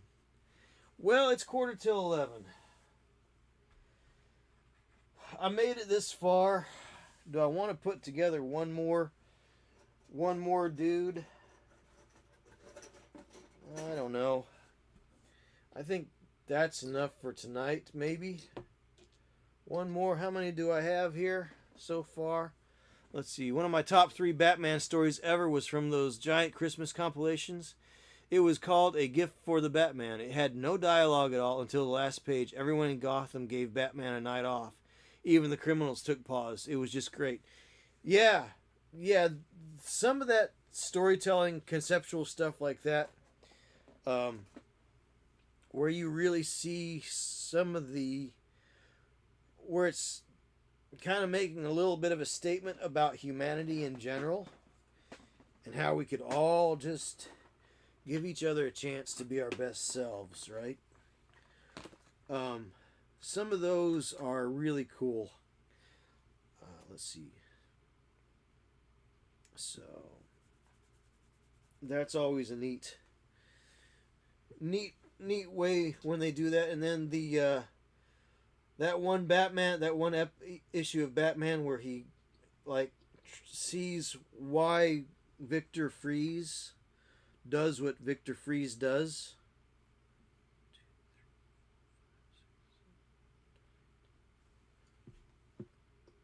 All right, so there is 6 for that squad. So I need 4 more guys to fill out that squad. Cool. I don't think I'm going to get 6 more guys built up tonight. I think we're probably going to put a pin in it since it's 1:45. We'll raid out from Twitch. Let's see, what did Black Skull say up here? He said, let's see. Nice work. How many squads do I have left? So I've got to put the heads on these guys. So that squad to finish. And these are my Nova Wolves. So these are my homebrew dudes. So I have a 5-man squad of Terminators that I just finished this evening. So the Termies. Come with me if you want to live. I am the Terminator.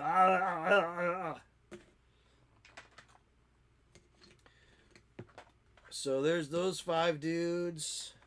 I've got another full squad made up of these guys. Pretty much. So they've got the sergeant with the auspex. So there's those 10. So that's a squad. There's a squad there. Need 4 more guys to complete, and then this squad of 10 guys over here. So I'll have 3 squads of bolter gun, big bolter,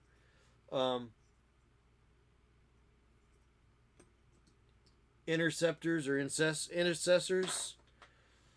And then I've got the assault intercessors, which so far right now I've got 2 squads of 6, but I want to make that a full 20 so that I can run them as blood claws, so that I can put in my Lieutenant Titus or Captain Titus, I don't know, whatever this guy is. He's going to be my Ragnar Blackmane stand-in, because he's got the same equipment as Ragnar Blackmane. He just doesn't have the long hair and beard. So I scraped off the Ultramarine Aquila and the Ultramarine on a knee pad. So that was cool. So I will have, the plan is to have 3 squads of these bolter boys and a big squad of 20 of the blood claws equivalent. So that'll be pretty much all the infantry that I want for my not Space Wolves army.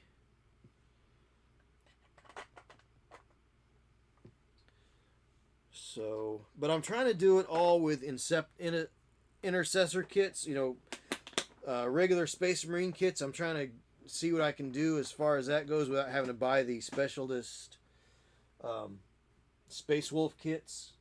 I just want to try to do something different. Not with all the Space Wolf bits and bobs, because I've actually got the old school Space Wolves to do, and I don't want to confuse those projects. I mean, not that you would, because they're different size figures, but I want to kind of keep those projects separate. Have the old school Space Wolves and the new school Nova Wolves as their own thing. So no Ragnar the Hippie. No, more like Johnny Unitas. Johnny Unitas was always a squared away guy with the buzz cut, and Joe Namath was the long-haired freaky people, so he's kind of got the Johnny, he's the Johnny Unitas to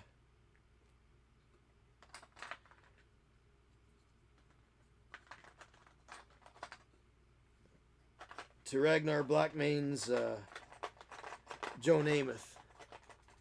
Those darn space cults.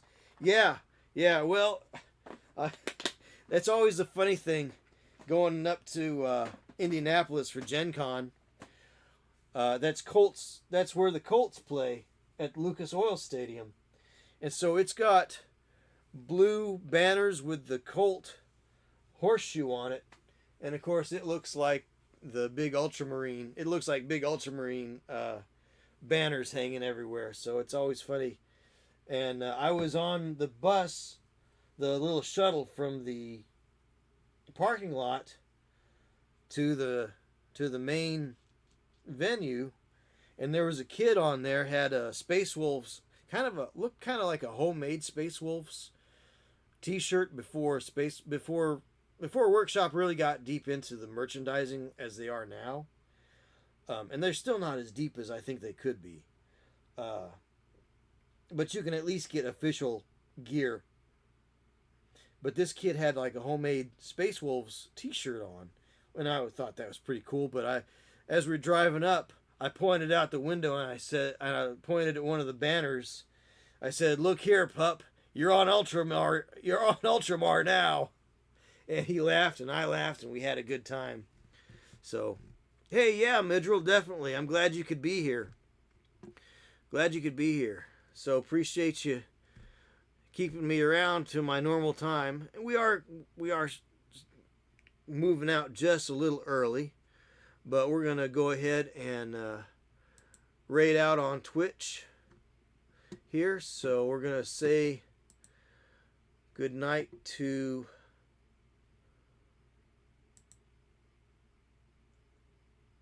YouTube and Rumble. As I always say, folks, remember, no matter how bad today was, the sun's coming up tomorrow and the world is a better place with you in it. And as a reminder, we do have the fundraiser for the 988 Suicide and Crisis Lifeline going over here on the Twitch channel, just a click away. So make your donation today. We're trying to hit $250 by the end of the month. We're past the middle of the month, so next week is about all we got left. So you don't even have to do it while I'm broadcasting. You can just come on over to my homepage on Twitch and hit that.